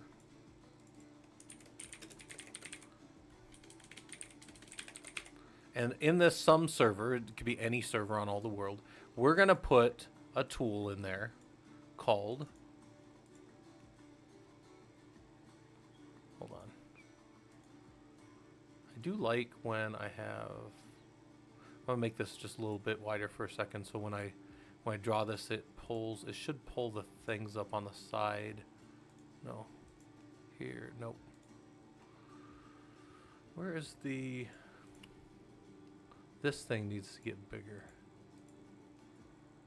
Hold on. Ah, here we go. I just want to make that like that and then say Apache to service. And by default, right? And this is what we're going to do in the lab real quick. I'm just drawing this for you guys real quick. By default, right? Port 80. But we're going to then set up, we're going to say, but also 8080, 8081, and 8082. So we also need these other, oops. That's fine. Whatever, move this up here. So defaults to port 80, and that's for people coming in, right, to listen to the stuff on the server. So this is what we're gonna do in this lab for anybody that wants to do it with me. So we're gonna have some server, and when we do this, there's going to be a bunch of config files that we're going to touch. So config files. And they're going to be down in etc Apache 2. So if you've never set this up, you're going to be building and changing some things about how Apache works inside of this thing. And then we're going to say, remember to reset your service or restart your service to pick up the changes. This is like the things that we need to do kind of inside of this environment. So this is what we're going to do over here. I'm going to set you guys up on the lab. I've linked it for you guys that want to do it with us, and we're going to go. Okay. And then, yeah, we'll see what that thing's drawing. All right, hold on. What's the wife saying? She said yes, and she said Jack, and then I'm going to say 2 chicken sandwiches.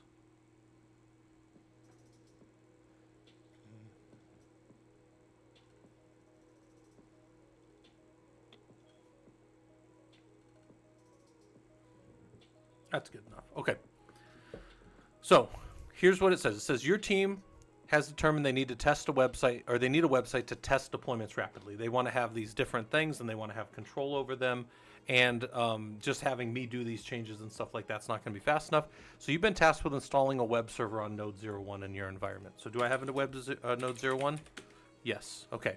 So deploying Apache 2 web server, we're going to do all this stuff by hand so that we can go back and do the Ansible lab not by hand. Okay, we're going to automate all this. So we're going to deploy an Apache 2 server, install packages, verify that's listening, make sure everything's good. Okay, so we SSH to Node 01, we did that. And let's look to see if Apache is on there. You see nothing in DPKG that shows Apache 2, and you see no systemctl for Apache 2. There's no Apache, there's no Apache. There's nothing on the system running any kind of web.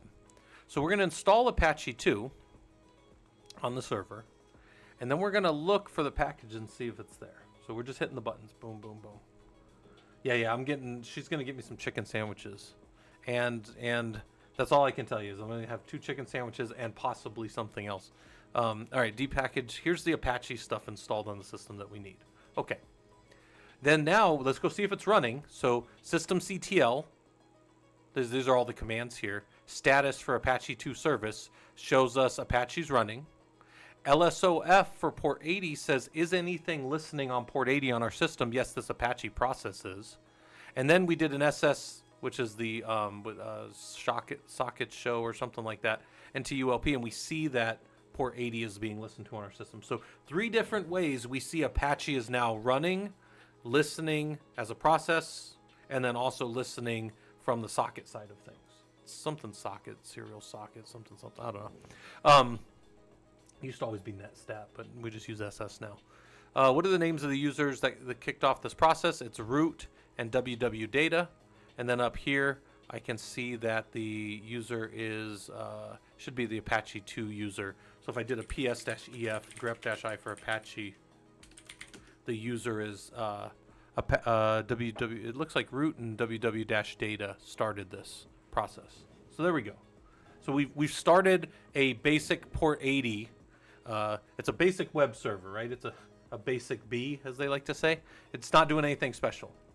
Now, real quick, we're going to make sure that the firewall is off, because the firewall would block port 80 if it were on and weren't allowed through. So, okay, there we go. So now we go back to control plane, and we can curl node 80, and we will see that there is a basic little web server up there. In fact, if I were to just curl it and then press grep for like Apache, we would just see this is the base Apache config. There's nothing special going on the server. It's just a basic little web server. Now, that's all we needed. All right, so good. So we checked that. We've set up the basic Apache service. But now your team comes to you. You've set up a web server, but your team has a requirement to test against 3 different environments. They're going to have 3 different deployments that they're going to put in different, what we call document routes on that server. So they want to have a dev one on port 8080, a test one on port 8081, and a QA one on port 8082. And you're like, I don't know how to do any of that. All right, well, good. That's what the lab's for. So we're also going to make sure a basic HTML page exists for each of those, so we don't just get something like this, which is the generic Apache page. We're going to give them a web page. So here's our solution. We're going to go back to Node 01, and we're going to make a directory in var. So if we cd to var www, in here, there's just an HTML. That's the base document root that always exists on a web server, var www.html. Now you can change that, but we're going to set up the 3 different directories that we need, and we're going to use what's called wildcard expansion here at the bash command line. And if I now ls in this directory, I have made an HTML underscore dev, test, and QA. I did it in one command just to, I don't know, show you guys. If you're not super familiar with this stuff, you might go, oh, that's super cool. I'll use that on everything. You should. Everywhere you need it. But it's like, this is a way to save your time as an administrator. And I always just kind of throw these little things in the lab so you guys pick them up as we go, right? Now, so now we're going to go in and look at the etc Apache 2 ports conf. This is the configuration. Yeah, so this is the configuration of where the system listens. So it listens currently on port 80. We saw that. We saw it listened on port 80. And then if you use 443, you'll get one of these 2 secure modules. But we don't need any of that. We need YPF PPP, and we can change this to be 8080, 8081, and 8082. So we're adding these values right here below that line. I just did YY and PPP, and it just pasted a bunch of times, right? Each PP will paste one time. Boom, boom. So then I just added that. You can also hit I and go to insert mode and type it if you want. I don't care how you make your biscuits, right? Like, I'm not going to tell you, like, you have to be able to do it in 7 keystrokes or less or you're fucking fired. I'm not going to tell you that. I know people that'll tell you that. Like, if you go hang out in some certain channels around here, if you don't use Vim the way I use Vim, you can't do engineering. And I strongly disagree with that. There are things that I think you'll learn to do over time, but I don't agree that you have to do it like me or you're not as smart or good or strong or fast. I think that's a silly way to try to show people stuff. But then again, most people aren't teaching anybody online. They're just, infotaining. But anyway, so I set that up in VI Apache ports. I really want to make sure something's important. Your system does not reread its logs or any of its configs or any of that in real time. You have to go and tell the service to restart. But we're not ready yet because we've told it to listen, but we haven't told the listeners to do anything yet. So now we're going to go look at this simple file here called teamtesting.conf, and we're going to add some values to it. But before we do that real quick, I thought I had a read. Nope, I don't make you read it. So we'll just go in there and look real quick. Etsy Apache 2, CD in there. And I want you guys to go to Sites Enabled. Whoops, Sites Enabled. And in here, there's this default one. And I'm just going to go more on 000conf. So this is a little bit off of the base lab, but I want to show you guys something. I'll make this a little smaller so this is readable. And all there is in here is a virtual host on port 80. So listening on port 80, there will be a virtual host that accepts a connection. And inside of there, look, this is all commented out, so none of this is needed. None of this up here is needed. There's a server admin, a document root. The document root is that default one from var www.html, so we're going to modify that, obviously. And then there's an error custom and or an error log and a custom log for different things that are happening inside of our web server. Everything else in here is a comment. So we are going to, in this sites enabled directory, we're going to make a new file. And that file is going to be teamtesting.conf. That's all it's going to be. I'm going to hit I here, and I'm going to go copy all of this. And I want you guys to see what I'm copying here. Whoops, when we drop it in there. It is, this is the simplest thing ever when I removed all those comments. Now virtual host for port 8080, when you come in on port 8080, I send you into the var www.html_dev directory. So you come in on port 8080, I drop you in the dev folder to get dev stuff. If you come in on port 8081, I drop you in the HTML test directory. So you're in the test, and this maps back to what the team asked you for. They want dev to be port 8080. They want test to be port 8081. When they put stuff in there, they want to get to it and present it from the web server on those ports. That's all we're doing. Guys, there's nothing up my sleeves. I'm not even wearing sleeves. There's nothing magic going on. It's a simple little setup of web server. If you've never seen it before, probably looks complex. Once you do it a few times, you're just going to run off and you don't even need me anymore, right? This stuff's very straightforward once you've done it. Until you've done it, it's a little complex, but you're good. So now we set 3 of those up, 8080, 8081, and 8082. Everything's there. Escape :WQ or Control ZZ or Shift ZZ, whatever you guys do. And now we're going to go in and we're going to make an index.html page, the simplest index.html you've ever seen in all your life, in each of those directories. So if I'm in the dev directory, I'm going to say it's the dev page. So that was in the html_dev index.html, which is the first thing that'll be shared out to any web server, right? And there's like 20 things that a web server will share, but index.html is always one of the first ones. Now we're going to go and we're going to do test. And test is going to be, hit I to go into insert mode, grab the test environment. Again, super simple little HTML. If you struggle with HTML, go to w3schools.com. They'll walk you through an HTML tutorial. You'll know HTML in a functional way in about 20 minutes. I really think most of you guys could, if you want to learn HTML, could go pick it up real quick over there. That's where I learned literally almost all of my HTML. I mean, I might have read, I think I had a class in like junior college when I was in the Army, that did some of that stuff. But look, we're following a pattern. We're going to do the next one, hit I, and just do QA. So this is the QA environment. Boom, escape, WQ. Again, if you have shortcuts and all that stuff, use them. I'm not going to force anybody to use shortcuts or anything. But all I did was make an index.html in each of those different directories. Now we're going to restart the Apache service, and if everything works, we're going to make sure that we're listening on, right? So is Apache running? Yes, it's still listening. And is it listening on those extra ports now? Yes. 8080, 8081, and 8082. And then the real test is we can just go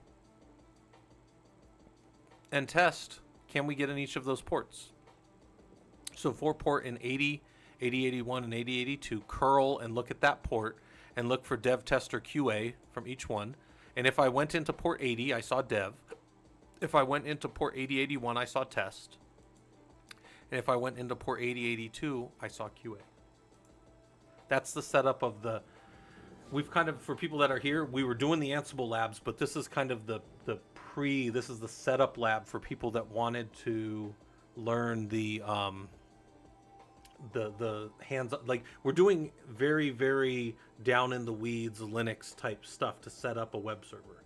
Now we're going to go back to do the other lab, and we're going to walk through this, and we're just going to stand it all up with Ansible. Make this will be wonderful. Because now I can just deploy this environment for 10 other teams. In fact, that's what we say in there. 10 other teams said, oh, that's really cool. Will you build that for us? Do you think I want to do, even with my lab notes, do you think I want to do this on 10 different servers? Guys, do you have any idea how much that bites into my Netflix time during the day? Oh, I need to be watching Netflix and doing other stuff. So I need to tell the computer to do all this stuff, right?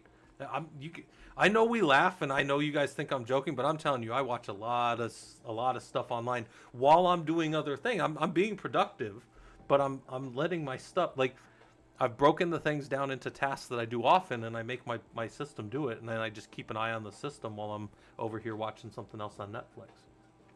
All right, so we've done that. We've done all that. Let's check it. And it says, look at you learning Linux configurations. You create a web server and change the listeners. So we had to do a couple of things. We had to fix the ports, right? So that was in like Etsy, Apache to ports.conf. That was that. And then we had to set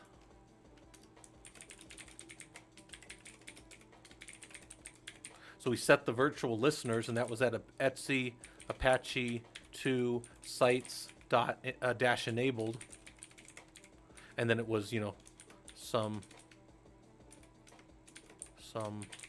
file, right?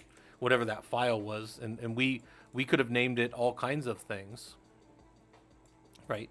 But those were our steps, and those were our tasks. Those were the things we needed to do.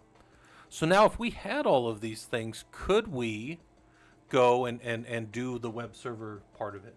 So take this lab. If you like that, practice it a few times, get good, ask questions in the Discord if you want.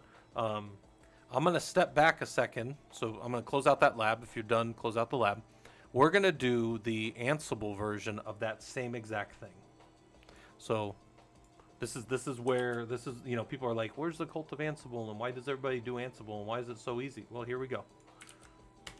So Killer Coda, free. This lab's free. You guys can follow along with me for free. I don't charge you nothing. The server doesn't charge you nothing for it. Let's see if we can make Ansible do that same set of tasks for us like we just did. Your team was so happy with the deployment of a web server that 10 other teams have come and asked you to do the same thing.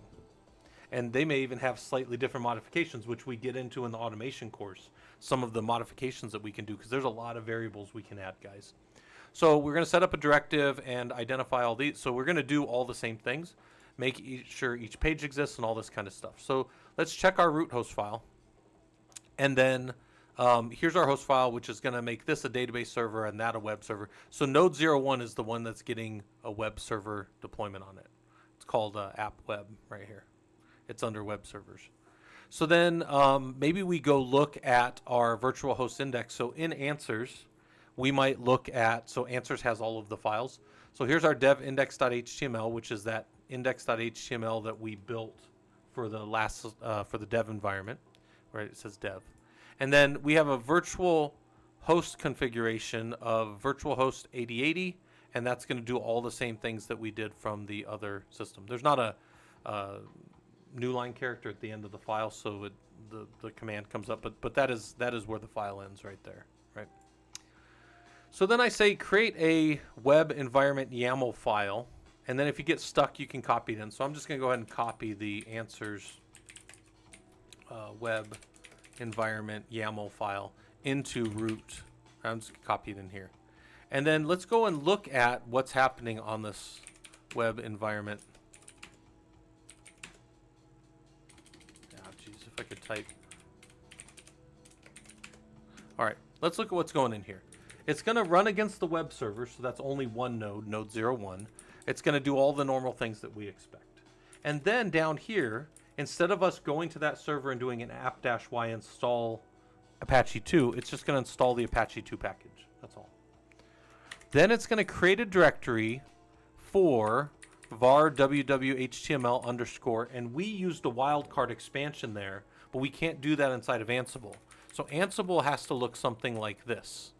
Ansible's going to say for each file in this list right here, or so and this is the path, make a directory, and we're going to loop over dev, test, and QA. So it's going to be var www.html underscore dev, test, and QA, just like we did with that one command. So bash did this part faster and with less keystrokes, but bash only can do that on the one node each time, right? Like we'd have to go to the node and type out our bash or copy it in or whatever.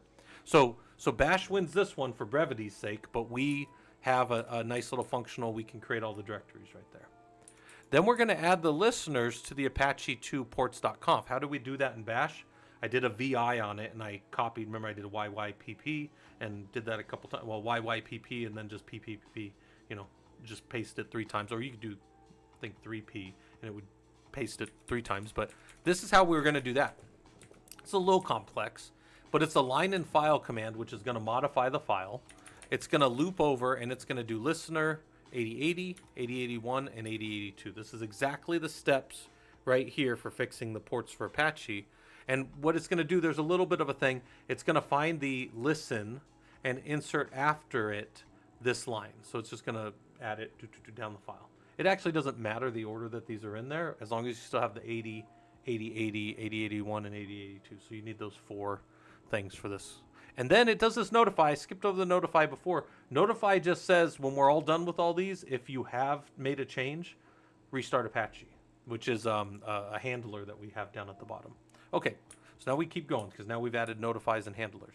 Now we're going to push the virtual directives, and this is where I get a little more complex, but not really. We're going to say push the virtual directive files. So set the virtual listeners inside of the sites enabled, but virtual listeners and virtual directives are essentially the same thing. And we take each one of these items here, and we go and we put them in the sites enabled file. So when we did it in the Linux lab that you just did, we put them all in the same file. But in that in sites enabled file, each one can be its own file. So that's what we've chosen to do. We'll have a dev, a test, and a QA, and it'll look like what we just looked like. It'll be the directive in there. We looked at it. Well, we looked at it outside of here, so that's fine. We'll pull it up here in a little bit. When we run it, we'll see it all happen. Then we're going to push the HTML over, and this is the first time I get a little sneaky. Again, not super sneaky, but we're going to copy from answers the item name, and here's the name: dev index.html, test index.html, and QA index.html. That's all it is. And then when we push it over to the environment, we're going to go var www.html underscore, and we need the environment, so dev, test, or QA, because that's the path. But then I did something sneaky. I used index.html, so all of these names changed to index.html as they're put in place. That's all it was. Okay. Then the handler restarts Apache. So we could sit around and discuss this all day, but let's just watch it work. We come down, we build that whole thing, we wrote it all out. Here's the explanation of all the pieces here like I just did. And when we're done, we hit, we can copy, there's the copy if you got lazy and just wanted to do like I did. And then here's the run. When we run this, it's going to go and it's going to set all those pieces up, and it'll restart Apache at the end. And all we have to then go do, oh, by the way, we can run it a second time. So I say run it a second time to make sure that you see what idempotency means. So watch, it's going to install Apache. It's going to make all those changes, and it's going to do the last task will be to restart Apache. When you run it the second time, and you don't need to install any of these things or make any of these directories or do anything to notify it, you will not see the restart of Apache. So see right here, we restarted Apache. This is part of why there's a cult of Ansible. I'm going to rerun it. You will not see that running handler at the end of this playbook now. Watch, there's nothing to change. Everything's right. Everything's right. I'm checking. Everything's good. Everything's good. There's no restart of Apache this time. Oh, I think I heard the wife call. Was that you, honey? I don't call her honey. Now we run the curl and we see everything. Okay, guys, I have to run. But then I will let you review this if you want. I'm going to go down and eat real quick. And we'll take another break real quick. I didn't mean to take another break this early, but we'll go take a quick hourglass break. And then I'll finish up the last couple labs. Quick break. And then a few more labs. Yeah, I apologize for taking a break right after a break, but I need to go eat some food real quick. Be right back.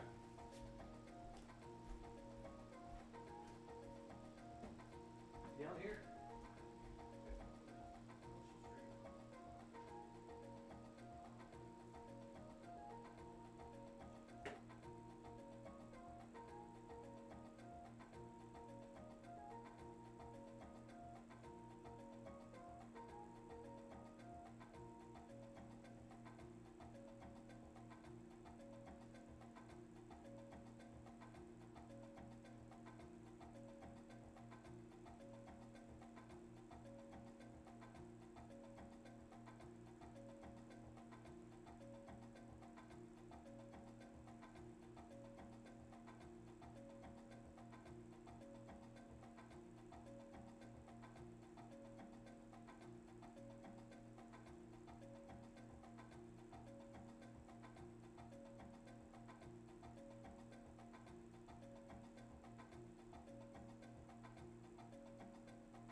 me see. Oh no, I have time left. Wasn't me. All right, sorry about that, guys. I had to go eat some sandwiches downstairs. All right, but I am back.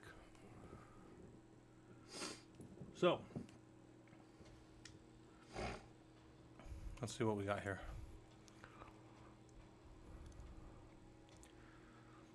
We did the web server deploy. What are the packages needed? Apache 2. What are the directories that are created for webroot? var ww html underscore whatever. But that was us. That's arbitrary. We could do anything. Although, if you're doing an SE Linux environment, it's probably going to be tied to where you're at. So that's an important one to know. Pull my camera back on. All right, I'm back. Eating too much Jack in the Box for lunch. So we did the web server. How does the counting variable change when you push over HTML for each page? So that's kind of an interesting one to note.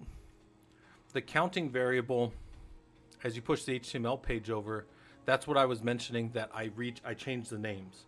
So dev underscore index.html got pulled, but when it landed in its correct dev location, it was just index.html. I stripped the dev part off in the naming. So hopefully you pick that up.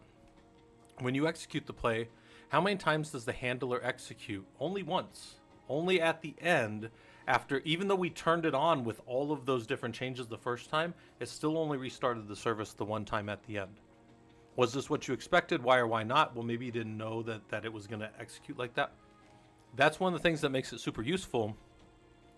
All the handlers are just kind of coming in and they're like slapping the light switch up. But let's say that you were like a bunch of kids coming in from like a hockey game or something, and they're all like turning on and everybody's like hitting up the light switch. It doesn't matter how much more you hit up the light switch, right? It's still either just on or off, right?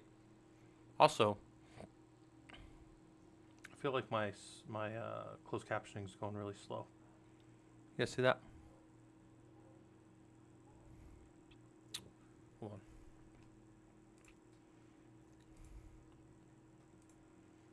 Is that better? Has it reset?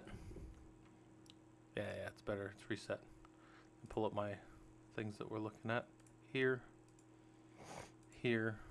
and what's that other one? It's this. Okay. So web server deployment did only execute the one time. Yeah, because it slapped each one of them up. But it doesn't matter. Like it does, guys. It doesn't matter if you turn on a light switch and I come in and I turn the light switch on more. The circuit is still only set once, and that's how I think of, like, as I explain handlers to people. If we all walk in the room and just hit the light switch up, no, we're not toggling it. Toggling would be a different thing. We just keep hitting it up. Quit playing with the light. Oh man, my grandbaby was in town, and he's almost 5, and man, that kid does not listen to anybody, and nobody tells him anything except me sometimes. Man, that kid just does whatever he wants, and then like, it was kind of funny. I mean, not funny to me because like I want him to listen, but it's funny to everybody else who just lets him do whatever he wants and get away with it. And then when I tell him something, he's like, "Oh, somebody with like not even just a dad voice, like a granddad voice has told me to do something. Can I ignore him or is he standing over me?" And then he like looks and then he listens to me. Sometimes like when he thinks I'm in a good enough mood, he does. Yeah, but light switches and doors, man. I don't like when kids play with doors. You know why? I mean, how many injuries? Oh man. Because I had 4 brothers, right? Like, you know how many injuries you get messing with doors? Smashing fingers and stuff? You don't play with doors or light switches. Yeah, I agree. Light switches for a different reason. All right, so what's this next one? So the next one is package cleanup. This one's actually pretty straightforward. Let's go look at this one. This one will be Apache server cleanup. Or not even Apache. This is package cleanup. And let's go read what the scenario is.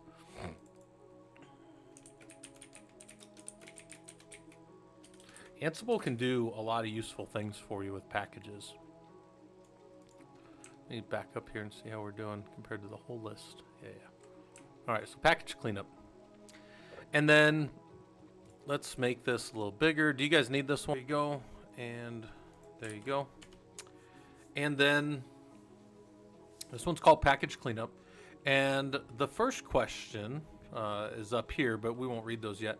It says you've cleaned up the golden image over in this other lab. Now that's a Linux lab that just shows you how to clean up like an image.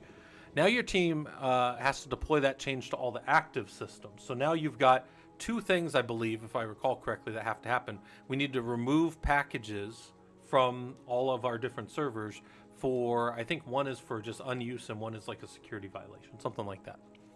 So we're going to remove bzip2 and containerd. Yep, bzip2 isn't being used in containerd. We just don't want people to be able to deploy containers anywhere in our environment. So we're a little picky about that.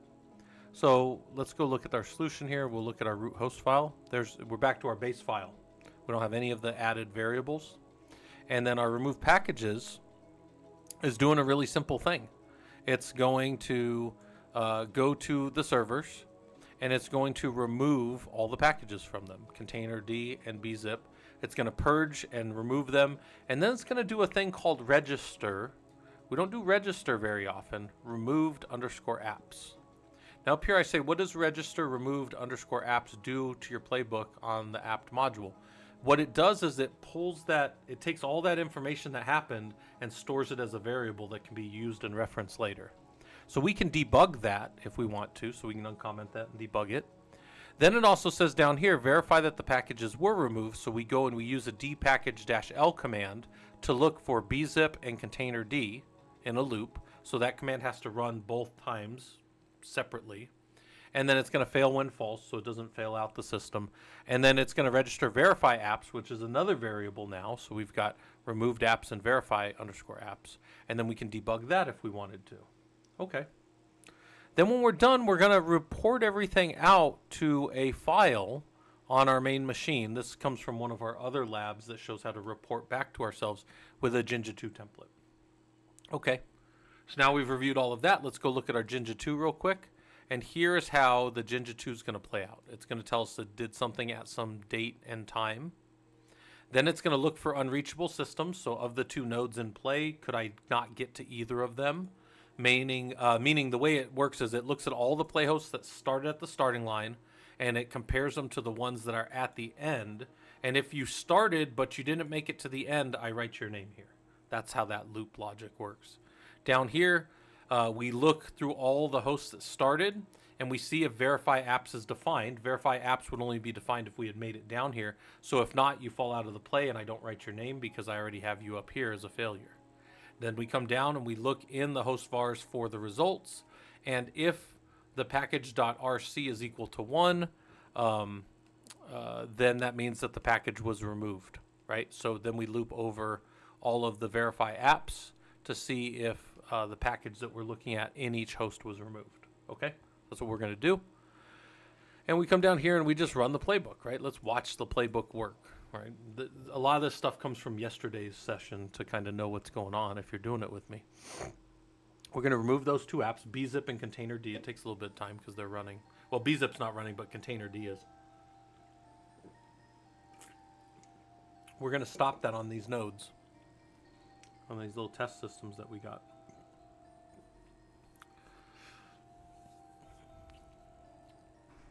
So,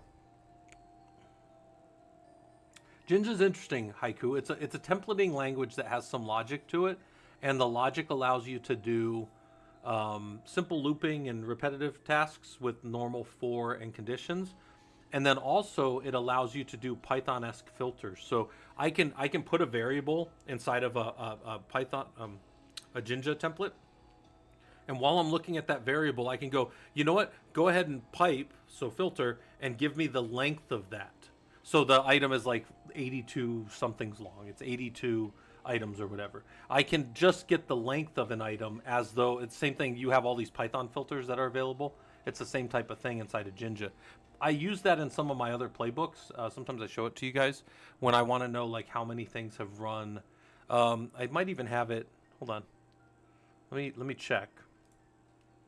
In here, total systems was 12, right? Do you see this? This is from an Ansible webhook. This was a check that was performed today on in my environment, right? And the total systems is 12. And you say, where the hell did Scott get 12 from? Let's go look at the playbook real quick. That playbook should be running here. I think it's running here. Move this up a little bit.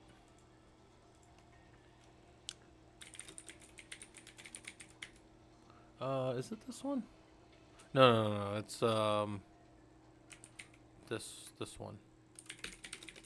Let me see.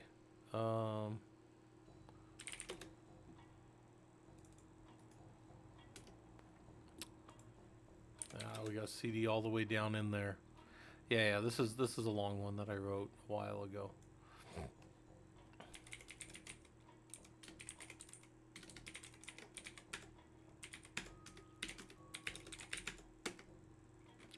So it writes out to show users check bar. No, that's a different one too. What am I thinking? I thought it was in here.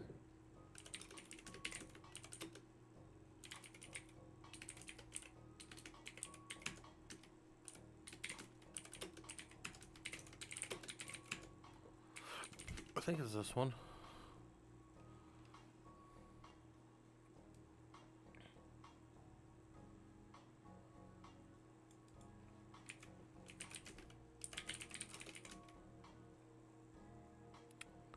It's not the jump, it's not that one. I don't think I'm still doing it off of...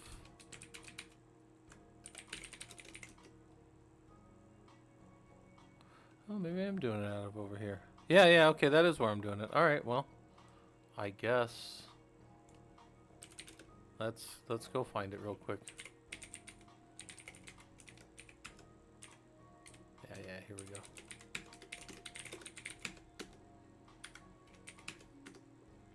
Yeah, so it writes out to there. This one checks all these other things too. And then, yeah, it checks all that. But I want to show you here in the templates. I thought it was...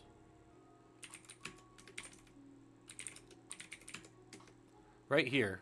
Ansible play hosts all always exists, and the length of it is 12. Because there's 12 things that come in. So that's where this line that you guys saw right here came from. Total systems 12. But in the Jinja, it was total systems equal Ansible play hosts all, which was going to dump everything in there, and then we just wanted to see the length, which was 12. So that's where that comes from. Okay.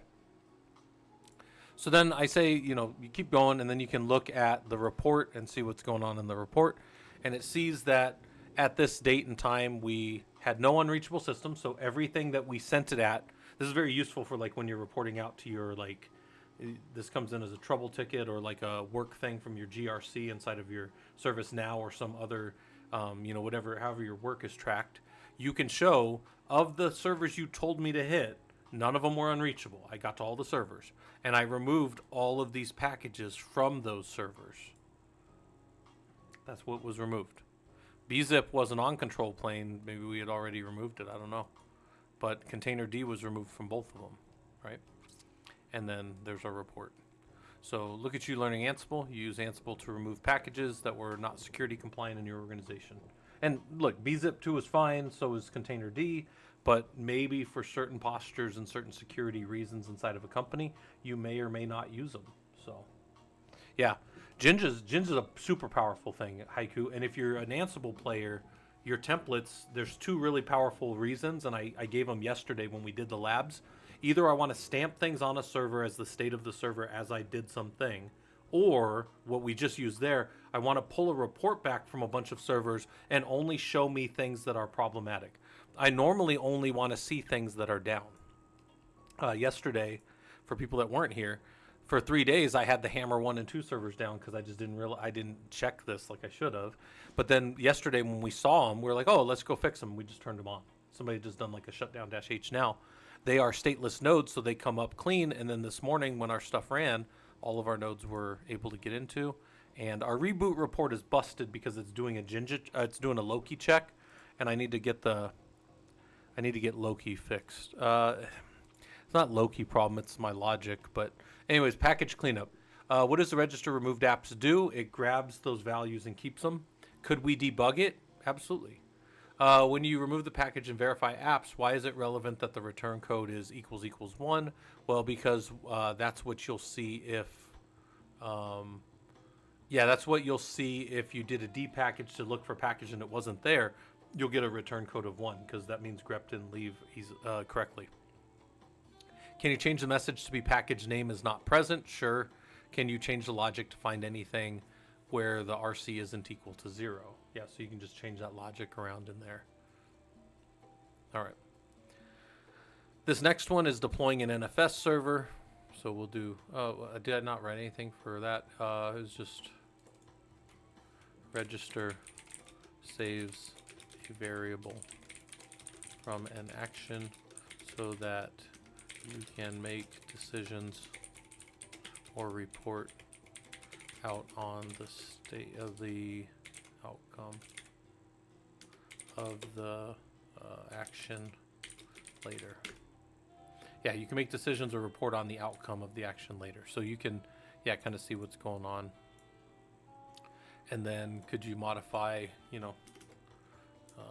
look through your Jinja2 file and change how your logic works. Now we went into Jinja2 more yesterday, but if you're looking at Jinja2, it's super straightforward what's happening. This says Prolog lab check at these times. Any Prolog users may use this system for their own lab or testing. That's something somebody asked me about the other day. I think even earlier today, they were like, hey, can I do RHCE stuff on there? I don't care. I mean, it's Rocky, so it's not exactly Red Hat, so you won't have everything, but you could do a lot of the stuff. Sure. And then we come down here, there's our length, and then now we loop over all the play hosts, and then we only show the ones that we weren't able to get to. And then in this case, we use Loki result from the Loki JSON call is right when we do it manually, but for some reason it doesn't come up here correctly. So I just got to look at how my query to Loki is happening. But I know this part's working when I do it manually. Doesn't work correctly when we go and check it through this. So I need to figure out what the problem is with. There's something going on with my logic. Oh, maybe it's even the path. Anyways, we'll get it going. What's the question? Do you by chance have any experience using Ansible on Windows? Yeah, I do. I do actually. So think about suggesting remote management administration for the service desk that's not sysad. Yeah, so what I used to do, so when I was at AAA, which is a big insurance company, I ran I was the platform engineering lead, right? So I ran all platform engineering, which was the Linux and the Windows side. We had about 1,500 Linux boxes and about 3,500 Windows. And the Windows boxes I did hit, there's a tool called WinRM, and you can use that type of connection through Ansible to get into Windows machines. Hold on. Let me pull this up real quick, because this has come up a few times when we've talked about this. Linux group, presentations. I think this is one of my old talks here. And so Ansible. So what does Ansible do? Yeah, so if you're on WinRM, it's 5985 or 5986 if you use it via with certificates. But yeah, what I used to do mainly is I would just push over. I would jump over to the box with Ansible. I would kick off PowerShell scripts. That's typically how I did it. Is that the only way to do it? No. Ansible can do all kinds of controls inside of Windows nowadays. I wouldn't tell you that I know them any better than anybody else. Like, I don't know all of that stuff. Where you could find that out, though, would definitely be Windows modules, right? And here's your Windows modules that you can do up and down for all of the things that you can do inside of Windows. Can you run service and shell commands? Absolutely. Can you reboot things and map drives and all that stuff? Yes. Like if you wanted to play with the Win firewall module, you would drop into here and you would read about it a little bit. Then you come down here and you would say, okay, I can enable firewall for domain, public, and private profiles. Ansible Win firewall, state enabled, profiles, domain, private, public, tags, enable firewall. Boom. And then you can just grab all this. Yeah, they may have just wanted you to not, that happens sometimes, where they don't even care really what's going on. But okay, So that was package cleanup, and then now we're going to do deploy NFS server. So deploying an NFS server is one of those ones that also has a there's also a version of this. Yeah. There's a version of this that actually is in the Windows side, just the straight Linux admin side as well. So let's go look at this real quick. You've deployed a NFS server by hand in this other lab, so there's another lab that you can go do if you wanted. And now your team needs to deploy the NFS server and client mounts to multiple new servers, right? This always happens. You can do one thing, but now it's you gave a mouse a cookie and now there's 30 other things that need to be done. So this happens, right? This happens in the world. So now we're going to go and we're going to verify our host file. We're going to make sure that, and we're going to create a Galaxy structure to be able to deploy the NFS server and the client depending on the different stuff that's happening inside of the server. So, all right. When that's done, because it's installing some stuff in the background. And it says, why is the roles directory lower than the playbook you're running? Well, it needs to be lower for Ansible to see it and to inherit it. Let's go ahead and run this. This will be NFS deploy. All right, so NFS deploy. What is NFS going to do? It's going to set up.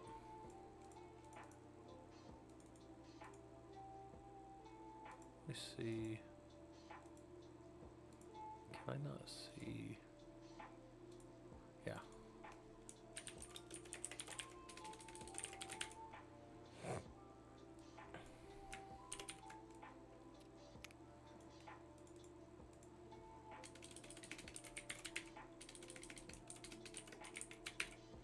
Client.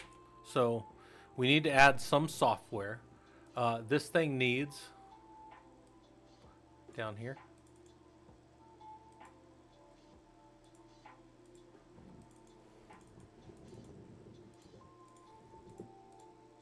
Oh, that's annoying that I did that in there. So here's my NFS server, right? And then this is the NFS server software. So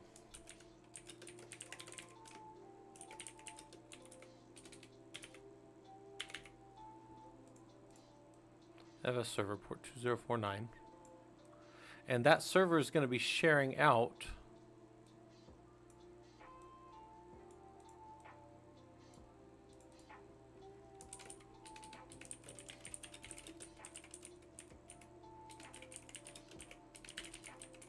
oh, jeez.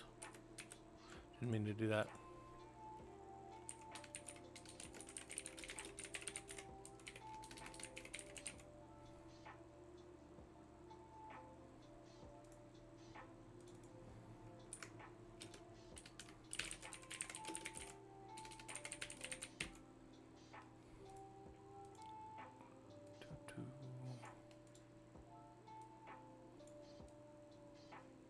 Okay. And then the client's going to be over here connecting in. He's going to be super happy to be able to connect in from that port, right? So NFS client mounts remote file systems locally, right? That's what the NFS client is doing inside of some other server.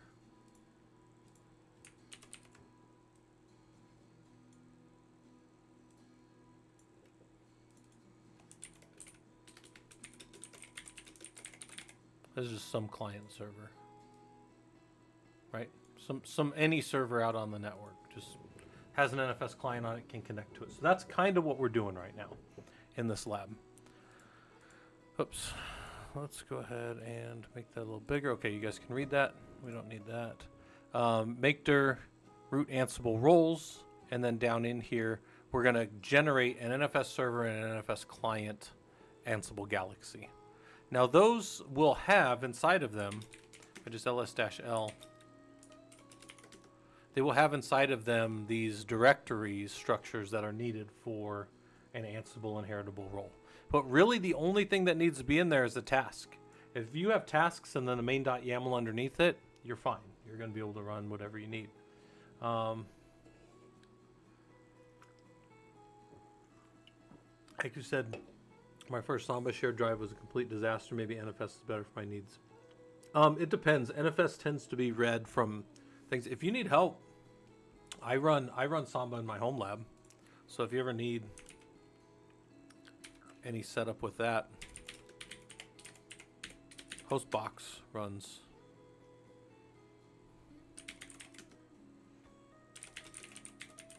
So we export in my environment, and then we also test parm. Test parm is one of my favorite commands in all the world. Because then here's my camera, my ISOs, my ROMs, and my data. So here's my data directory. And then I can pull up on my big old, my big old thick Linux or Windows box here. I can go pull up my data drive. And then my data drive has like jujitsu videos and backup stuff. And this is my home lab stuff. So all my home lab stuff is in there. But yeah, if you ever need help setting that up, let me know. I did on stream a while back too, because I moved my host box from an older server to a newer one, and then I've been doing all my monitoring off of that. All right, so anyway, so we'll inspect the playbook, and let's go look cat root NFS play. We didn't copy it over. So let's copy over the playbook and then go look at it.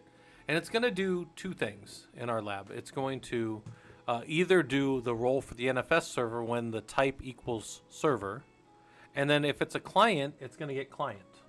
And if it doesn't have either of those, or the type variable doesn't exist, it's not going to do anything on those servers at all. So you need to, when you build an inventory or you hand in servers to this playbook from me, I write this playbook and I make it available to others in the environment. They have to understand the playbook. I might have to write a README. I might have to send an email with like how we use this, because otherwise they'll just run it and they'll say, hey, it's skipping all time. It's not doing anything. It's working. The playbook's working, but it's not actually doing the thing we want it to do. It's not setting up a server or a client. Okay. So let's go check this out. Then we're going to copy in some basic little books, and then we're going to go look at them. So what is happening in the server side of things? So in the NFS server tasks main, what is happening? Well, we're going to deploy the NFS server. So it's apt install to the latest version of that NFS kernel. There we go. Then we're going to create a share called just /share with directory nobody and no group. Then we're going to set that share inside of, share's going to be right here, inside of the Etsy exports.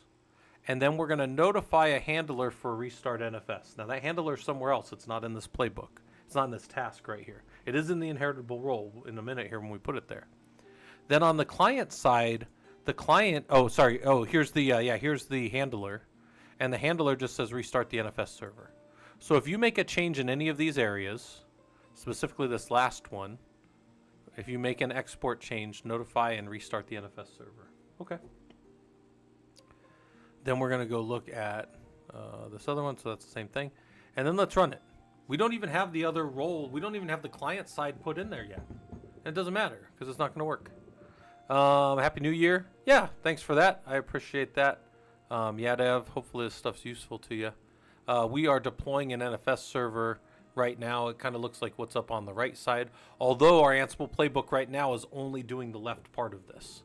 It's exporting out the /share directory. So, Becky Girl, Happy New Year. Yep, I appreciate that. Hopefully this stuff's useful to you as well.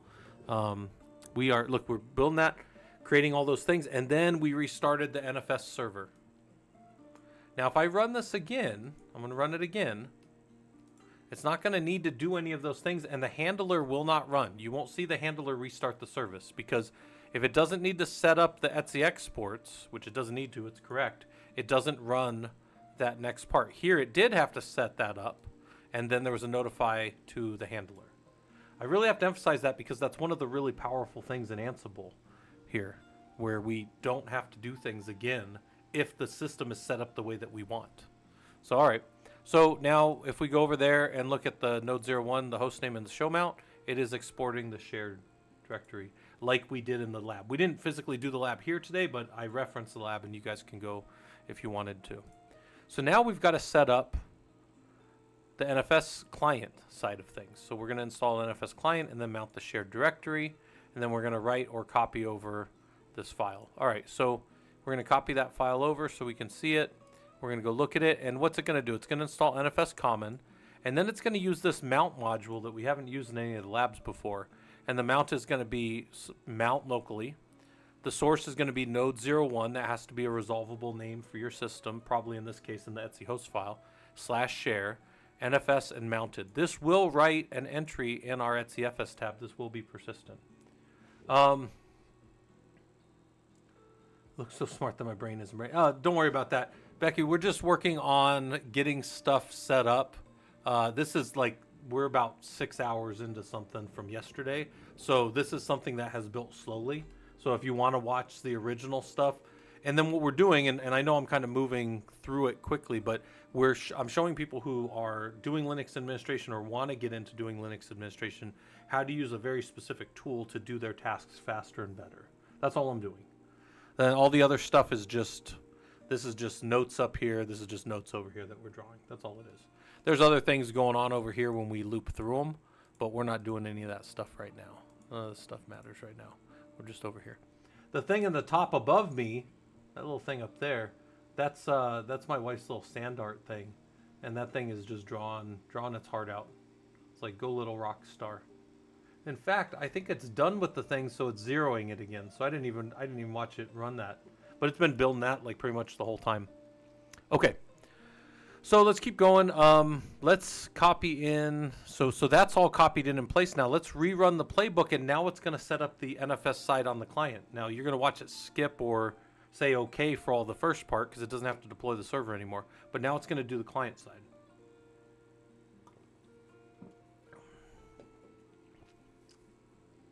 I think you could definitely do this. People could build, anybody out here could build servers if they wanted to. You just have to spend time with it, right? I've been doing this for like 25 years, so if it looks like I build servers pretty quickly, or if I do any of this stuff well, it's just because I've been doing it for a long time. Now, Ansible's only been around since like 2013, and I probably got on the train maybe early 2014. I think that's when I started with Ansible. Fantastic tool. Fantastic tool for what you need. Could you do most of the things that we're doing here with like shell scripts? Yeah, but I think it looks prettier and is easier to keep track of with Ansible, right? Like this right here, I would take everything in here and I would throw this in all this output right here. I would 100% just drop this in a change record and say, yep, I built it, deployed your servers for you. Here's a record of all your servers. Here's the changes, whatever. This request by this team is completed, and then I would go back to watching Netflix or whatever, right? So yeah, I think any of you guys could learn how to build this stuff. Excuse me. So now we're going to look, and on this server, do we see the node 01 share mounted over here? Yes. And then on our etcfs tab file, do we see that mount is persistent through reboot? Yes. Well, this isn't a persistent box, but if it were, there we go.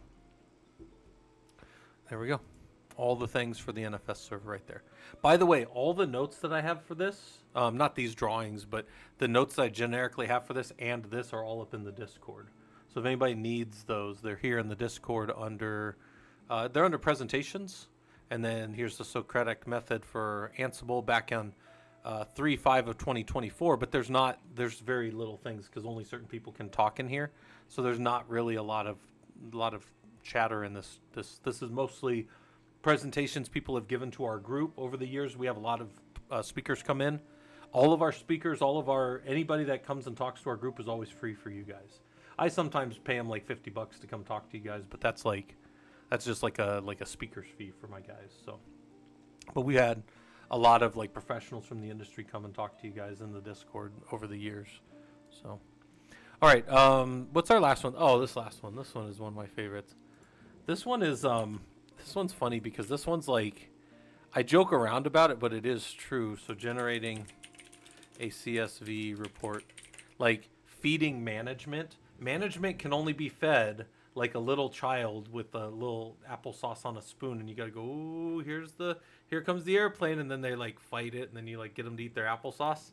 I mentioned my grandbaby's almost 5, right? So he hasn't been doing that for a while, but when he was real little and you'd go to feed him, you had to like pretend. Well, management's the same way. Management doesn't understand any of this stuff. So we have to feed management, like give them a little baby bobble and hold them in our hands and rock them to sleep. We have to feed management in a way they can understand. And the way that management can always understand, typically, the way that most companies work is through like Excel, and Excel can ingest comma separated values. CSV is your comma separated value CSV report. If you've never heard that, be happy, but you've probably heard that. And CSVs can be slurped up into Excel, and then they can turn them into pivot tables. And they're the expression is they're happy as a pig in shit, right? That's the expression. So we're going to go in this lab. We're going to use Ansible to pull a bunch of information, right? Yeah, we'll go like that. That's fine. So use Ansible to pull a bunch of information, and then this is going to go to a Jinja template, right? We've been using Jinja templates for most of this. Jinja to format the output so management can read in .csv format. Boom. Jinja to format the output so management can read it in whatever output, right?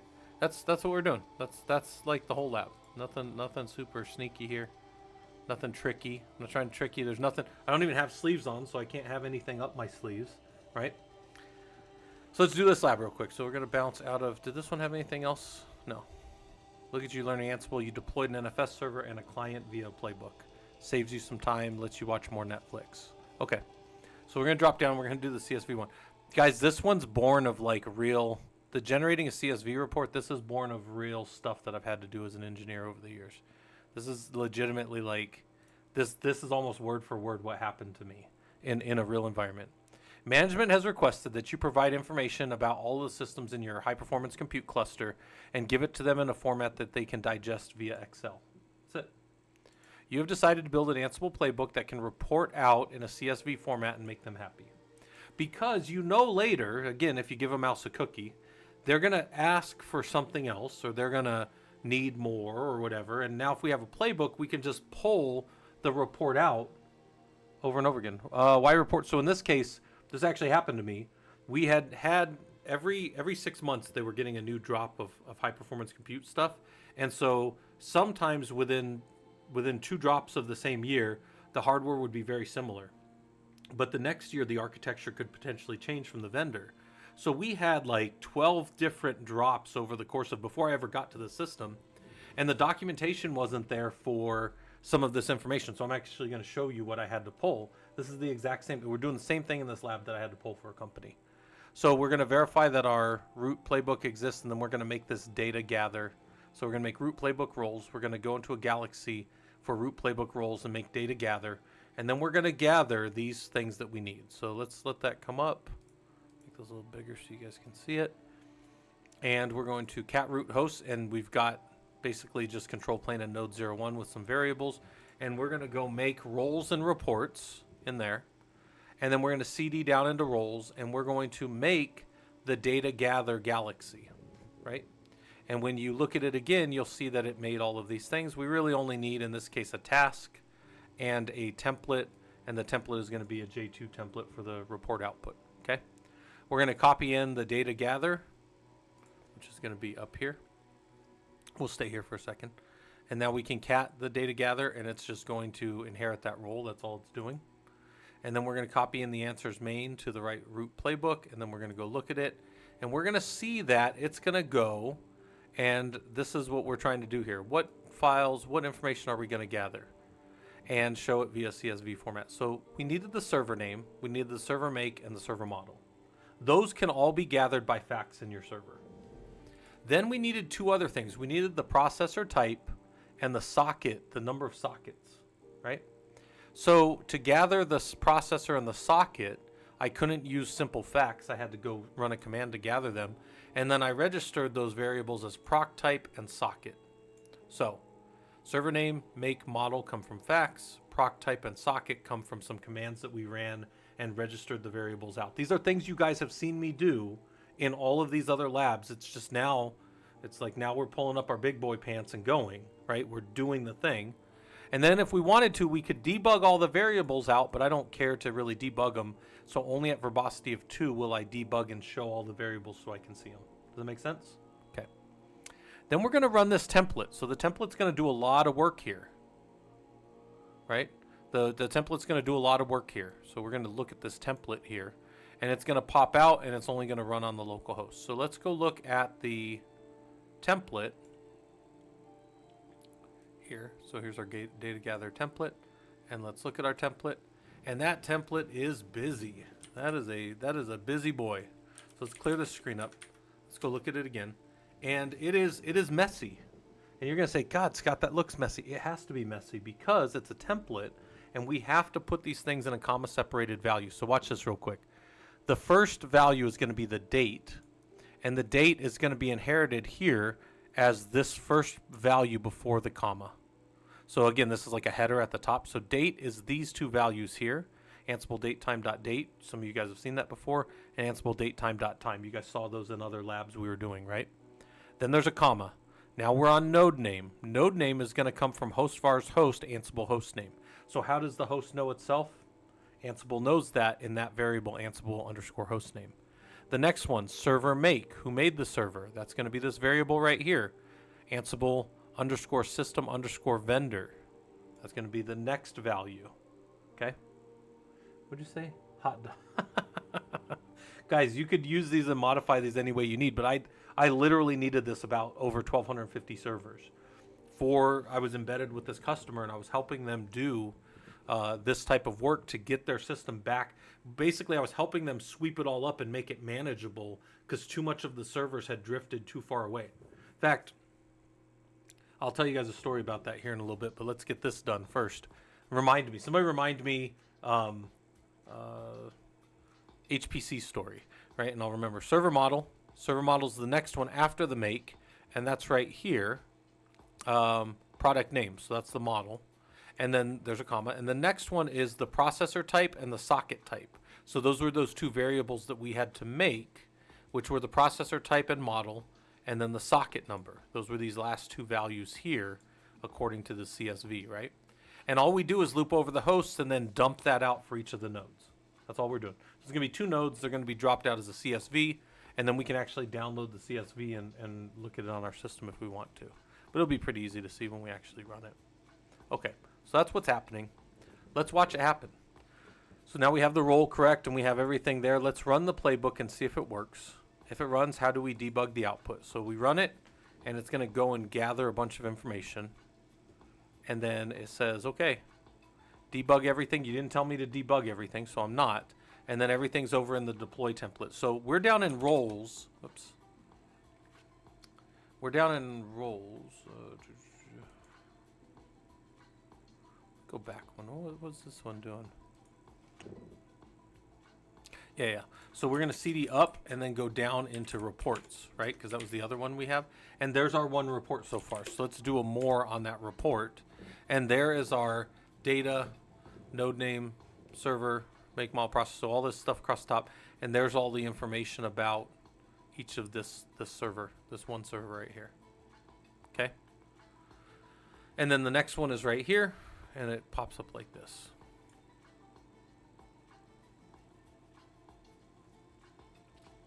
Control plane node 01. And then this would be properly formatted inside of a CSV because we have all the commas in the right place. And if we really needed to, we could save this, or we could download this and validate that those are all in the correct spots, right? So then I say, when it runs to show the debug output. Now, it didn't show the debug output, but what if we wanted to see the debug output? Let's go here to the play, and let's run it with a -VV, because with two V's, it'll debug correctly. You're going to see a whole bunch of debug right here. There's the debug of all the variables. So before we even get to looking at the CSV value, let's say I was running this, and one of my outputs was just garbage. And I'm like, it's messing up my whole CSV. I literally just want to push this button and then send it over to management and keep playing with my Netflix or whatever. I can come in here and see where I'm not getting a value. When am I not getting an actual value like I expect? Is a variable missing? Am I not getting something? I'm seeing all of these values. Ansible product none, right? I'm seeing all of these different values. Ansible product name doesn't have one. Okay. And then I can go through here, and then I see at the end that the report wrote out. So then I can go here, and I can see that second report. And let's say paste, boom. And then there's that. And it looks like I have all of the things, although in some cases there was a none that was actually being presented in the 1, 2, 3, fourth field. So 1, 2, 3, fourth field. So server model has none, so we're not gathering that information. But that may be fine because that may not be something we can gather in a virtual machine. We're in a virtual environment here. I was doing this against physical servers. All right, let me tell you guys. Okay, so that's the last one. Generate this. Which one of these were facts? So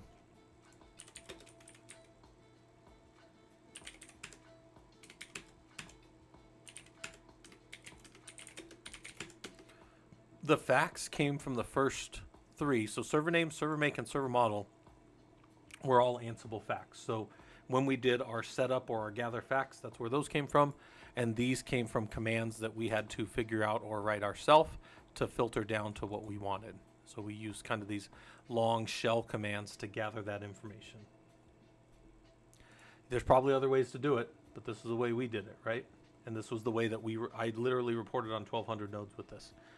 1,260 nodes. All right, so let me tell you the story I was going to tell you. This is the story about this. Let's go to our sandbox so you guys can see this. When I started working, I was embedded with a company for a year. They're a college up in the Northwest, and I was embedded with them, helping them rebuild their team because they had 8 people. They had 6 people on the team, and 4 of them had left. Those 4 people had 50 years between them, knowledge of the system.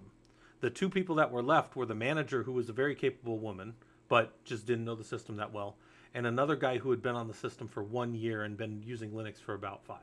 Right? So she was very capable, but she'd been on the system for about 3 years. So there was about 4 years worth of knowledge on this environment. They dropped me in. I don't really know much of anything on their stuff, but I know the way that I always manage HPCs. So I immediately start doing all of my stuff. And they started asking me for certain things. They're like, Scott, can you help us to modernize all of these old scripts to Ansible? And I said, sure, all of our new deploys will be Ansible, and I built all that, right? So then when we got these new drops in every 6 months, we were using Ansible to deploy them. That was one of my tasks. Another thing was we brought this other guy, Mac, in, and then me and Mac interviewed and built the rest of the team up.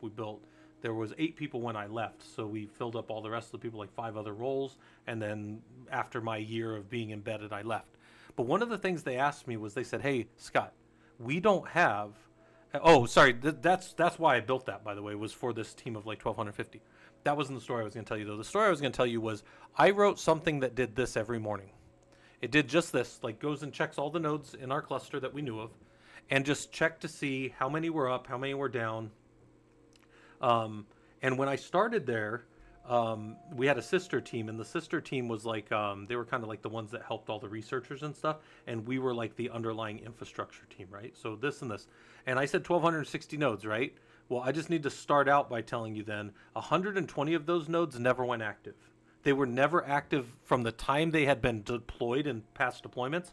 There was like 120 nodes. So you go and say 1,200, that's 10% of the cluster that's never been active, never got active, never went live, is in like an attrition state. That's pretty high for an HPC cluster. HPC clusters tend to run 3 to 5% out. They had 120 nodes that had never been put in. And then we had other nodes that were out for other reasons. So you might very quickly go, ooh, that's like 15%. That's a lot. I go, yeah, it is. So hold on. One of the things I did is I built a little thing like this that just checked all the nodes and how much our down node count was and all that stuff. And I dropped it in the wrong channel. So I made a little webhook. It was in Teams. Made a little webhook. And I dropped it in a channel that was seen by us, our sister team, which they were really close to us, but they were a different team. They had a lot of root users that could do stuff and help us. And then I think they were like a management team, and I did not mean to drop this where it was so visible for everybody. But a few months later, so I was there embedded for a little over a year. A few months after I dropped this in, one day I didn't run it. I didn't let it run. And I got a message from that sister team, and they said, hey, we use that actually. We use that as a report. Can you get that back run? Can you run that today? We've been using that. And I go, oh, man, I didn't realize that they could see this. So I was like, oh, shoot. Well, then I went to my manager and and I said, hey, we've got this thing, we've got this check that we're doing against all these systems and stuff. Why don't we start using this and have the junior people like start knocking off, because we need to get this number as close to zero as we can. And then I work on the team for a little bit, and they're just knocking stuff off and getting servers back in and redeploying through my newer Ansible deployments, as opposed to the other older deployments that were scripts that thousands of lines of scripts in Bash that weren't working to deploy this stuff. They start going through the newer methods and deploying the stuff, and come like 4 months later, we have I think we had 5 servers. So every day you could watch more and more of these unreachable systems dwindle down until there was only 5 of them left. And they were statusing these 2 junior engineers that ran around and fixed all this stuff. And they just did it because I made it visible, but they knocked it down to 5. And then I remember the day we got to 0 because we had a pizza party.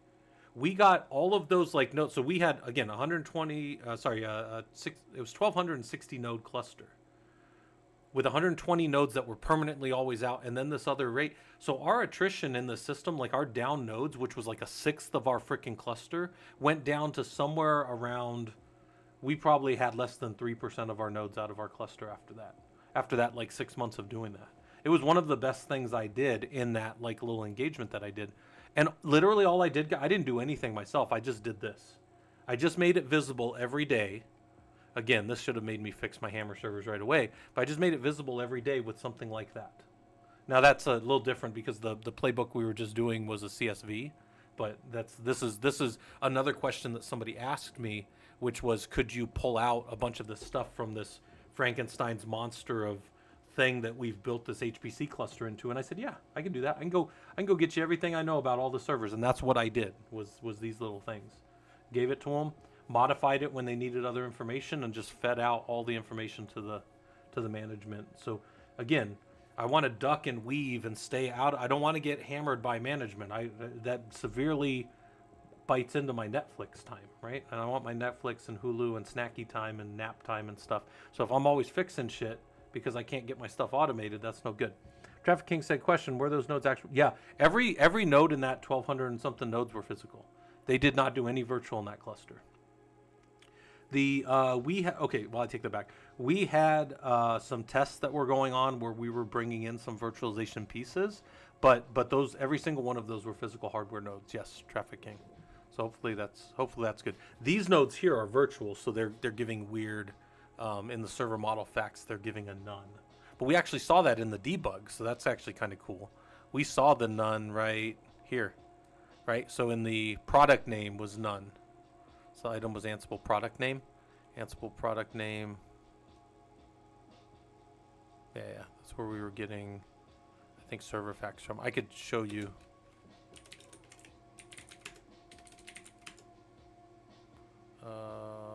Yeah.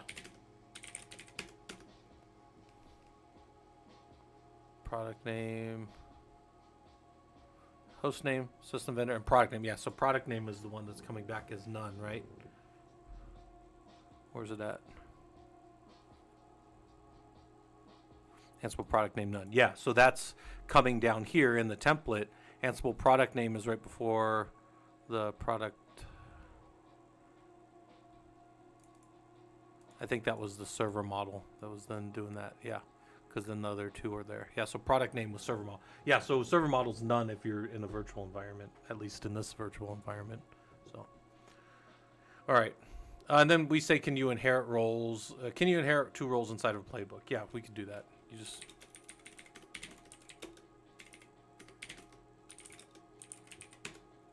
Right? Now there's just one role there. We would add a new role. We would go down. We would do an Ansible Galaxy and install the new role. And then we would just go make the role, do whatever the heck we want, I guess. Whatever tasks we needed to do on top of this, right? And the thing that I hope you guys take away from this is the how to do things with Ansible can be extremely simple for you. Once you get it to work once, and once you get an inventory right to work on the right servers, you're really only limited by your imagination on what you want to do. Do you want to set up an environment to do any one of these tasks we did one of? We could have done 1,000 tasks. It's just what do we need to do with the server? oh, we need to set up a web server, we need to set up some different ports to be open. That's really just getting familiar with those things. But the how we did that was very simple. And then you say, well, but there's all these variables and there's all these other things. Get it to work once. This is the thing I learned very early on from another engineer was, Scott, I only need to make it work once. Then I can go modify it for all the other use cases and stuff. And that's just a little bit of level of effort at that point. But, people ask me, well, how do I automate something for the entirety of my environment with all the things perfect, this and this? And I go, that's fine. We could talk about that. Can you just get the thing to run once first? Because if you can't get it to run once first, we can't talk about 7 steps down the line. And this is what I'm telling you guys is you can very easily get a simple thing working here. I had somebody, we were doing one of these one time, and he goes, can I steal that? And I said, steal away. I don't give a shit. Like, steal away. If this makes you a rock star in your company because you do something like this and you keep track of stuff and then you report it out, good.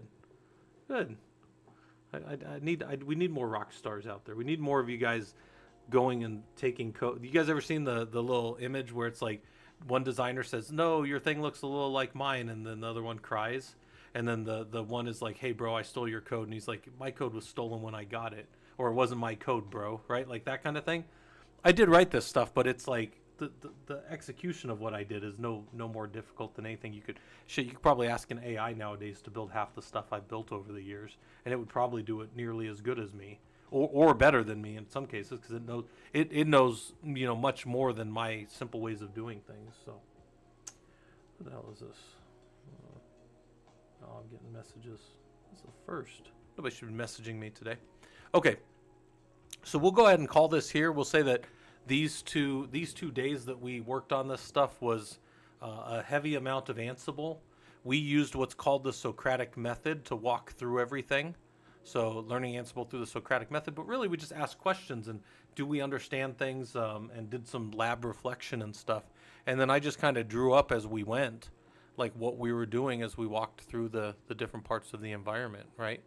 And in fact, I didn't even draw these yesterday. So I started today with Vault and we walked through these different pieces. So labs are free up on Killer Coda. You guys can use those all you want.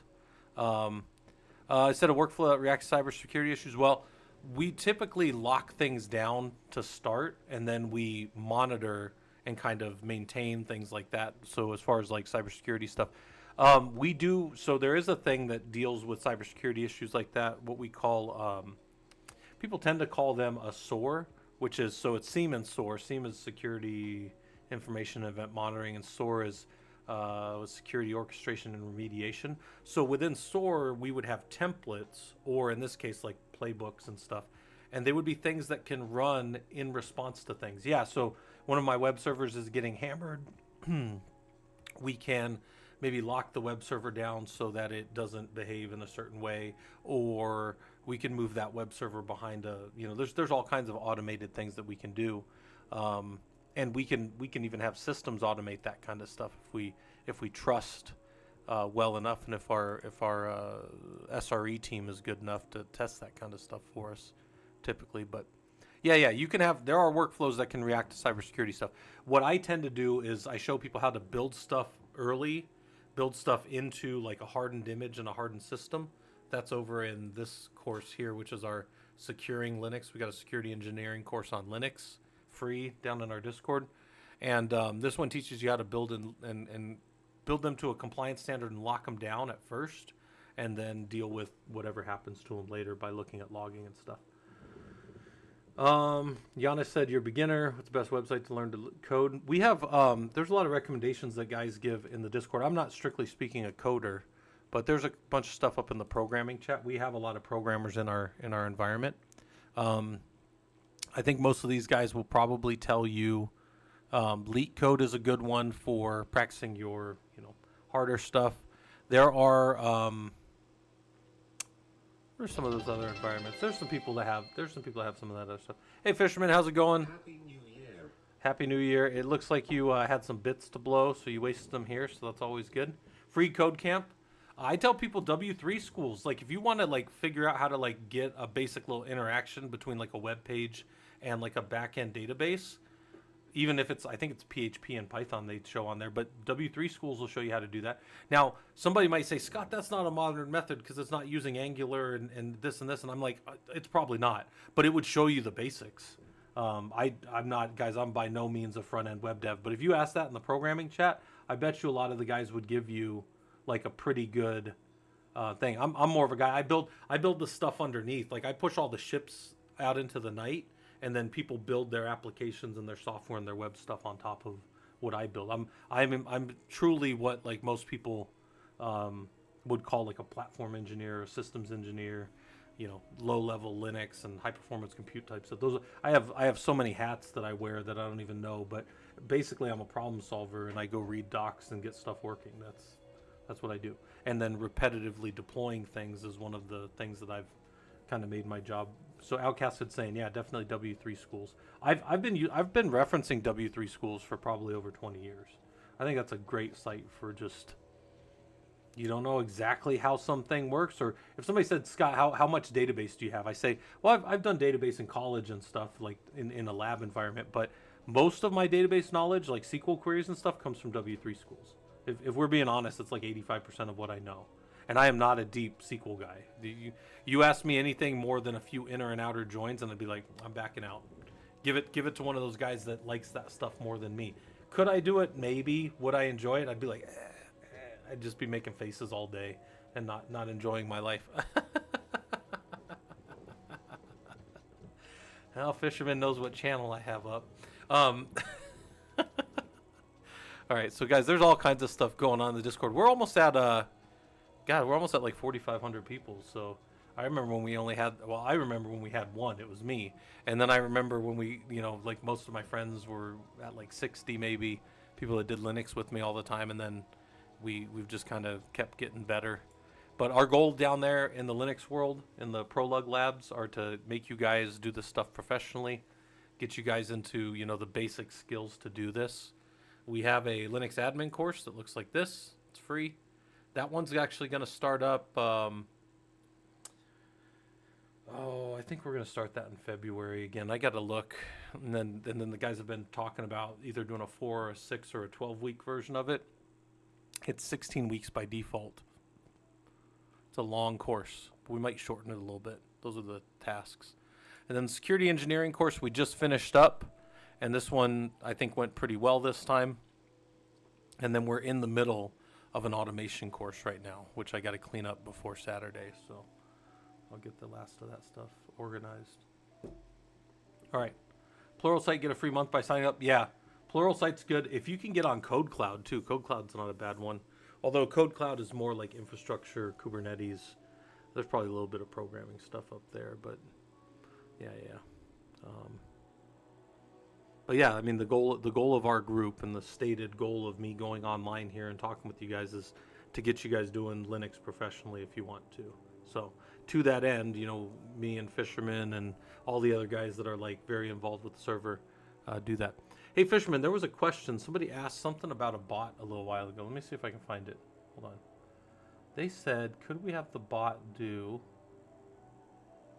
Hold on, what was the question about the bot? Somebody wanted the bot to do something in the server. Oh, I'm not going to find it.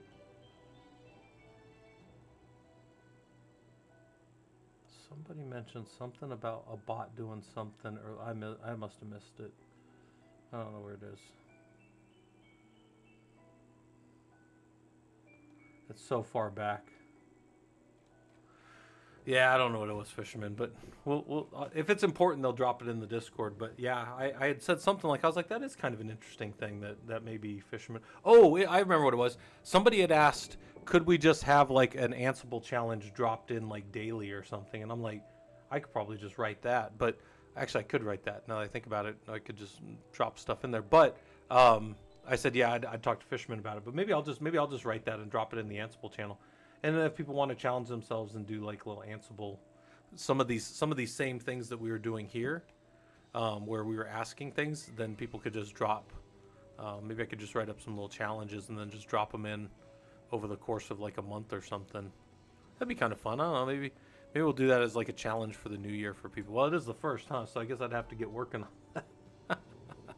All right. Let's go find somebody to raid over on the Twitch side. YouTube side, I appreciate you guys coming by. We'll